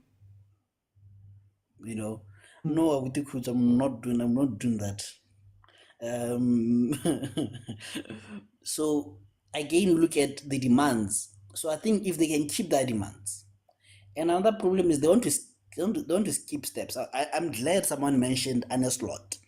Yeah, Anna Slot was a coach of a third division team. Of the third division team, became an assistant to a mid-table team, and then became their team manager and everything. It is important. Pep coached the B team at Barcelona, I think, for 2 years. Zidane had to coach the Calcio team. Yeah, you get in there. Look at Vilakazi now. He's in the system. Why? Because he coached the DDC. He became an assistant of Golden Arrows, co-coach, goes to Richards Bay in Amazulu. He'll always be in the system now. Build a profile. You can't wake up one morning and feel like Sundowns will give you that responsibility to coach such a big team. Build a profile. These young coaches want to build profile. Promote a team. When was the last time we saw a young coach promoting a team besides Sean maybe? But Sean also was, anyway. And Sean is also within the same thing, you know. No, that's what I'm saying about the coach. So if you're in a take a third division team, prove yourself, take them to first division, promote them to the PSL. That shows credibility. You know, we always cry about go to Botswana, go to Zambia, go to Swaziland, go to build a profile. That's my main thing with them, you know, that they don't want to build profiles. And then also, if you look at the profile of our teams, we like to call them stability teams. Now, when you're bringing in these coaches, they are ambitious, you know, and with ambition, sometimes you get it wrong. Are you willing to risk maybe injecting a lot of money and end up becoming like a Raleigh M, or you'd rather be stable team, man, like Sikukuna, you'll be in and around there, it doesn't matter, you know. So you understand that they would rather settle for stability than risk a change which they're not sure where it will end. So for me, that's why I believe these coaches, my last point is this: ego. Do they have? Can they manage that ego to be assistant coaches, or do they want to be head coaches? Say what you may about Rulani. Rulani was not ready to coach big team, but because of his ego, he decided to go to Pirates. What if Pitso Mosimane was not there? What if Pitso Mosimane did not stand up for him? You know, where would Coach Rulani be? And how many will get a second chance like Rulani? So sometimes I feel like because it is within Pep's characteristic to be an egonomic, they want to be like that. But sometimes you have to humble yourself and say, I don't mind being a strikers coach or defensive coach just to learn. Look at not Butler, but Ben. One thing as a local coach did everything. I just like, you know what, I'm humble enough to be a strikers coach in Man United. Look at Rhodes. Manager, won cups and everything, but he was humble enough to become an assistant coach. Now he's the head coach. Do our coaches have that in them? But can I ask you, man? But isn't this also, like I said earlier, a double-edged sword? Because for me, these teams don't want to bring in the young coaches because it's a risk, right? Yes. Then you bring in the old coaches who haven't given much. Let's be honest, they haven't given much. They're not gonna improve your team like that. But then the kicker for me is that in both instances, you give them 6-month contracts. And then here comes a foreigner who's even worse. I'd say in South Africa. Or as far as we know, I'd say in South Africa, I'd say what? For a 3-year contract, my guy, we're gonna sign everyone for you. Chigi, you are back to feeding. Like for example, the Amazulu one, and again, it's allegedly, we don't know what's gonna happen. Did we not say on the first day that this is a placeholder? This is a placeholder job. That you get what I mean? Want to bring in another CAF Pro. We even thought it's going to be another CAF Pro. What? No, I think it's TS where he said whoever is there, CAF Pro license is coming. UEFA Pro, yeah. UEFA Pro, yeah. You know, so no, I think it's another conversation where it ties back to Pitso in terms of contracts. You know, and like I said, for me, if you've watched a movie called or if you've learned about Ambulance Jesus. Pitso is forced in that category, looks for trouble and enters trouble, I remember when Gavin did that for 3 years. Gavin did that. So I think people are getting that thing. And also, you cannot tell me that you want to go to Chippa United and not expect to be fired. You can't be shocked by being fired by Chippa. So for me, some of these people walk into tracks, not traps, knowing exactly what is going to happen. Yeah. So yeah. Okay. So that's my take. Now I'm in support of who's Slim Shady, man. Hey, that's some of these names. Slim Shady King for Khoza. For Khoza, in as much you can say what you want about for Khoza, right? For Khoza, you look at Roman Force. He himself built a profile. Whether it was a profile enough to be an assistant at Sundowns, he had a profile. He went to Botswana. I think it's Botswana, right? Or is it Zambia? He started in Botswana. I think it was Township Rollers. Yeah. Started in Botswana, came to South Africa. Why aren't our technocrats, why are they not doing that? Let me leave it as such. No, so let me jump in. Guys, this thing kills me. This thing kills me because there's a statement I hear a lot when people talk about PSL ownership. They say it's like a business. And I dispute that so much because the ones that have been good businessmen and women, business people, if you go look at their companies, they would never run the company the way that they're running some of these teams. Never. There's not a day. Bob Zungu. You think Bob Zungu is changing his COOs and all of that stuff like this? So I'm against that. Because for me, it doesn't make sense. It doesn't make sense. And this is where South African football becomes so frustrating for me. You know what's going to happen when you sign the 6-month contract. You know.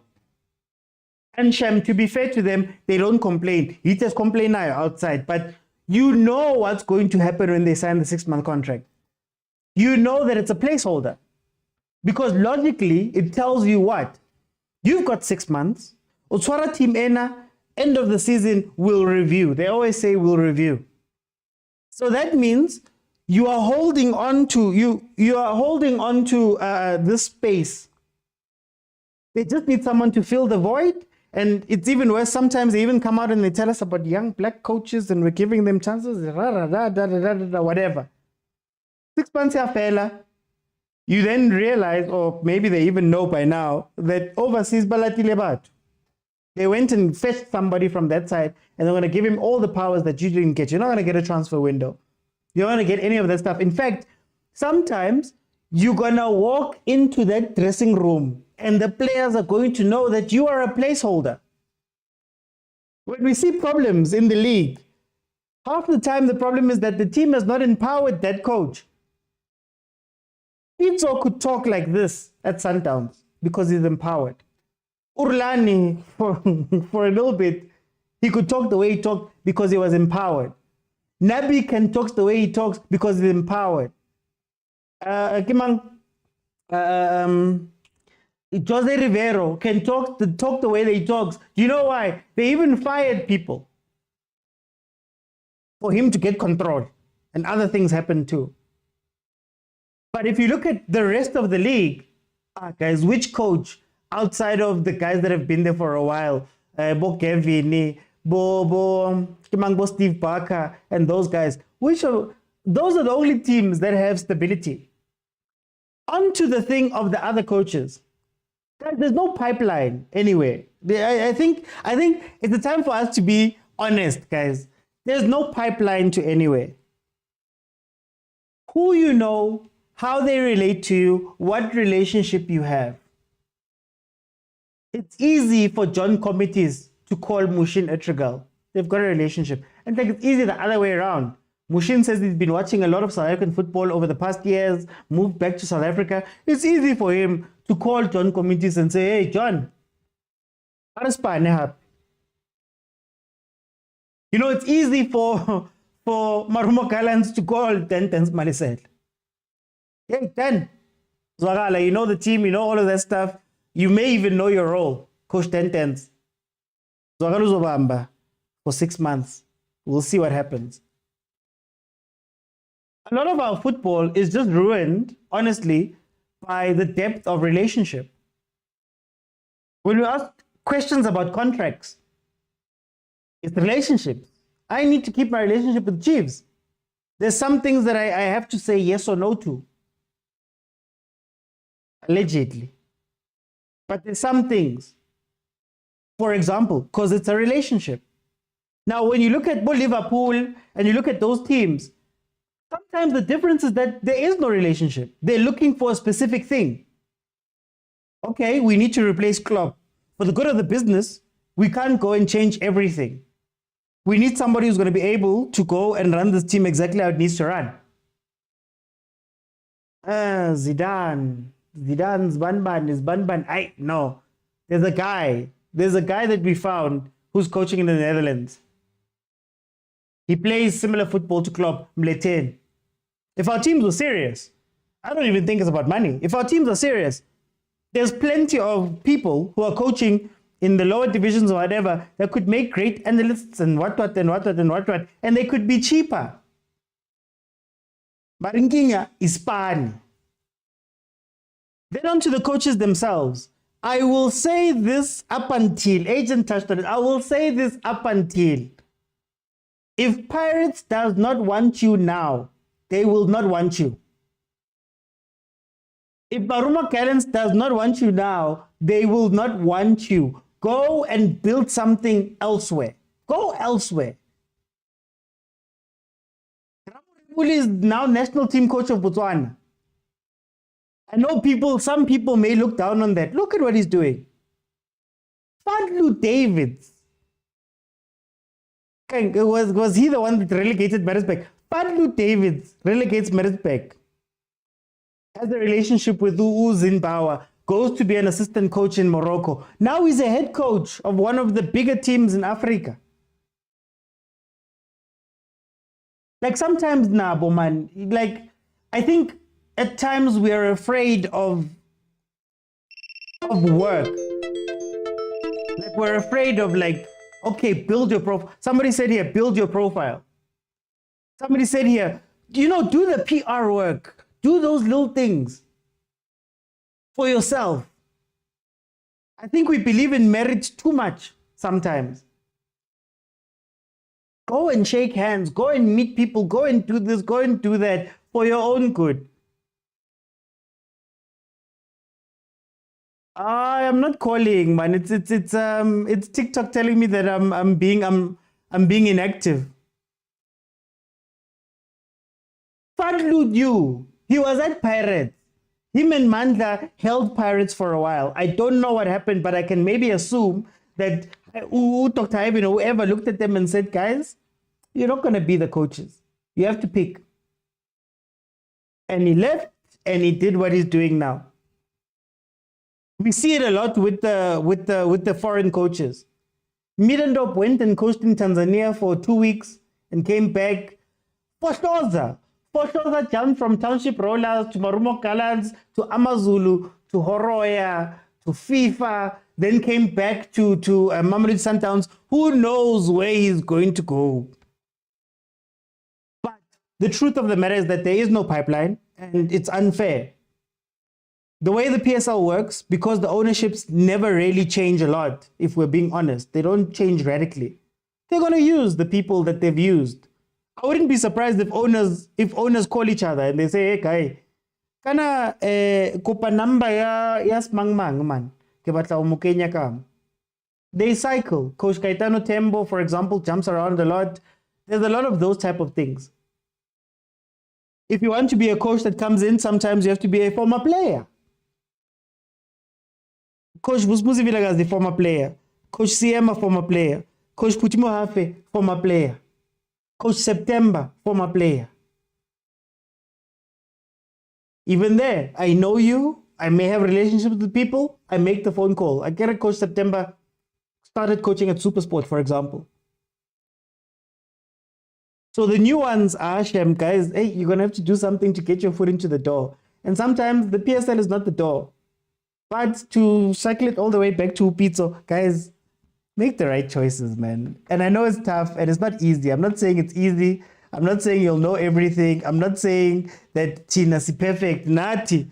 Must bugela my contract, must pay my contract. Nati, our eyes get wide. And maybe you've signed the wrong thing. I've had a couple of situations myself. It's not easy. But at least try, learn. Don't sign the 6-month contract. We know how it works. Don't sign the 6-month contract. When there's a technical director who's hired above you, what do we know about the patterns of the PSL?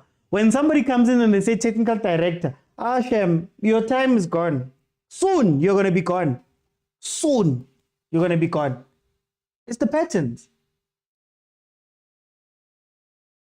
So yeah, I think sometimes, man, and the representatives now, guys, can you please, Nani, stop looking at your stomachs, man?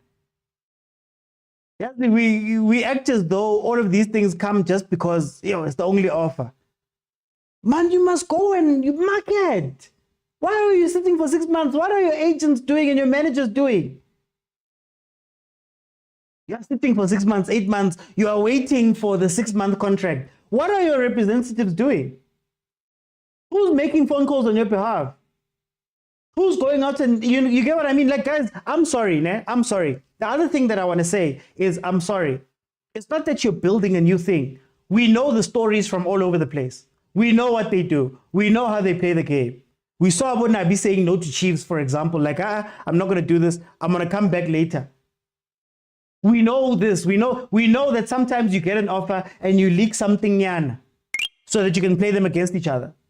We know that. We know sometimes you can play a whole bunch of different cards that you can play that can get you in different places that are unfair cards. I don't think Arne Slot, let me bring it back. I don't think Arne Slot just became Liverpool manager by chance. I don't believe Arteta just became Arsenal manager by chance. I don't believe Amorim is currently coaching Manchester United because he was just a bright young boy who was found go Portugal. There was work put behind those things. When players make moves, there's work put behind those things.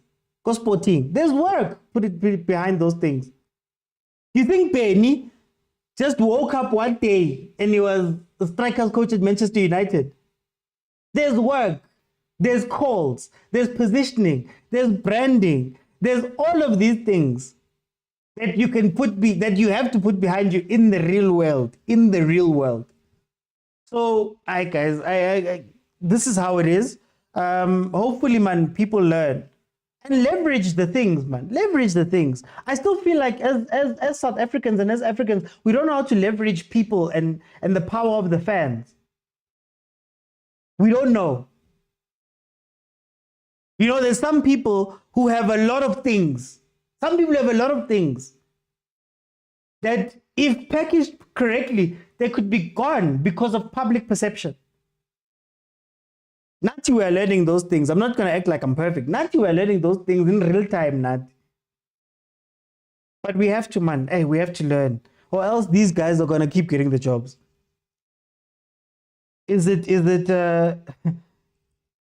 a surprise that Coach Tagama was vendor, man? Maybe that makes him more suitable. Bo coach for khoza. How do you think they end up all over the place with very little towards their names? But anyway, guys, hey, I've gone over.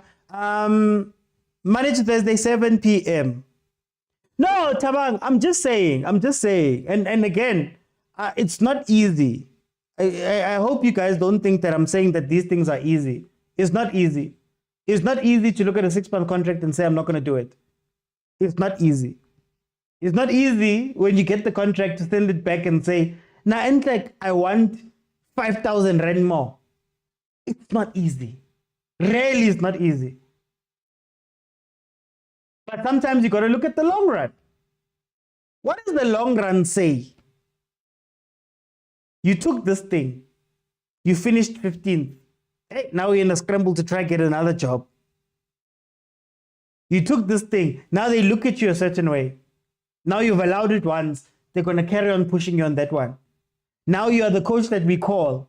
We know the coaches. Let me not get personal. We know the coaches when teams are in trouble and they're at the bottom of the log and they're trying to stay up. We know the coaches. And you know what that does sometimes? What that does is that you will be that guy forever. You will stay in that lane. They will put you there and you'll be in that lane forever.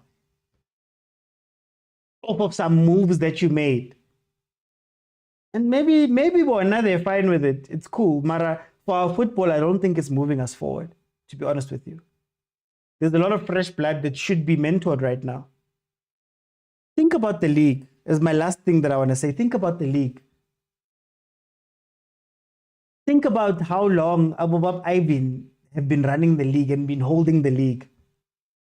Rightfully so. But there aren't people who are coming up. Arabat said, you don't know who's going to take over. Look at Bosafa. Still the same people. We don't know who's going to take over. And I'm not saying they're bad people. I'm just saying that we don't know. So anyway, guys, tomorrow, 7 p.m., we'll have the transfer conversation deadline tonight. If you want to watch any of the previous episodes back, including this one, they will be available on full on YouTube. I also drop my own content every single day. I try to drop daily on YouTube, on TikTok and all of that stuff. Please support, guys. Please support. Shout out again to Uluyolo for the super chat there on YouTube, man. Hey, super chat, man. Hey. 39 Rand super chat. Uluyolo, Tangazela. Thank you to Sancho, Malume Kutso, Kutlwano, Kutlwano, Mwahi, and Usipo. Guys, it's been real. I'll see you tomorrow. Yeah, we'll do transfers and the AFCON draw. Pirates have announced as these key. Good night, guys.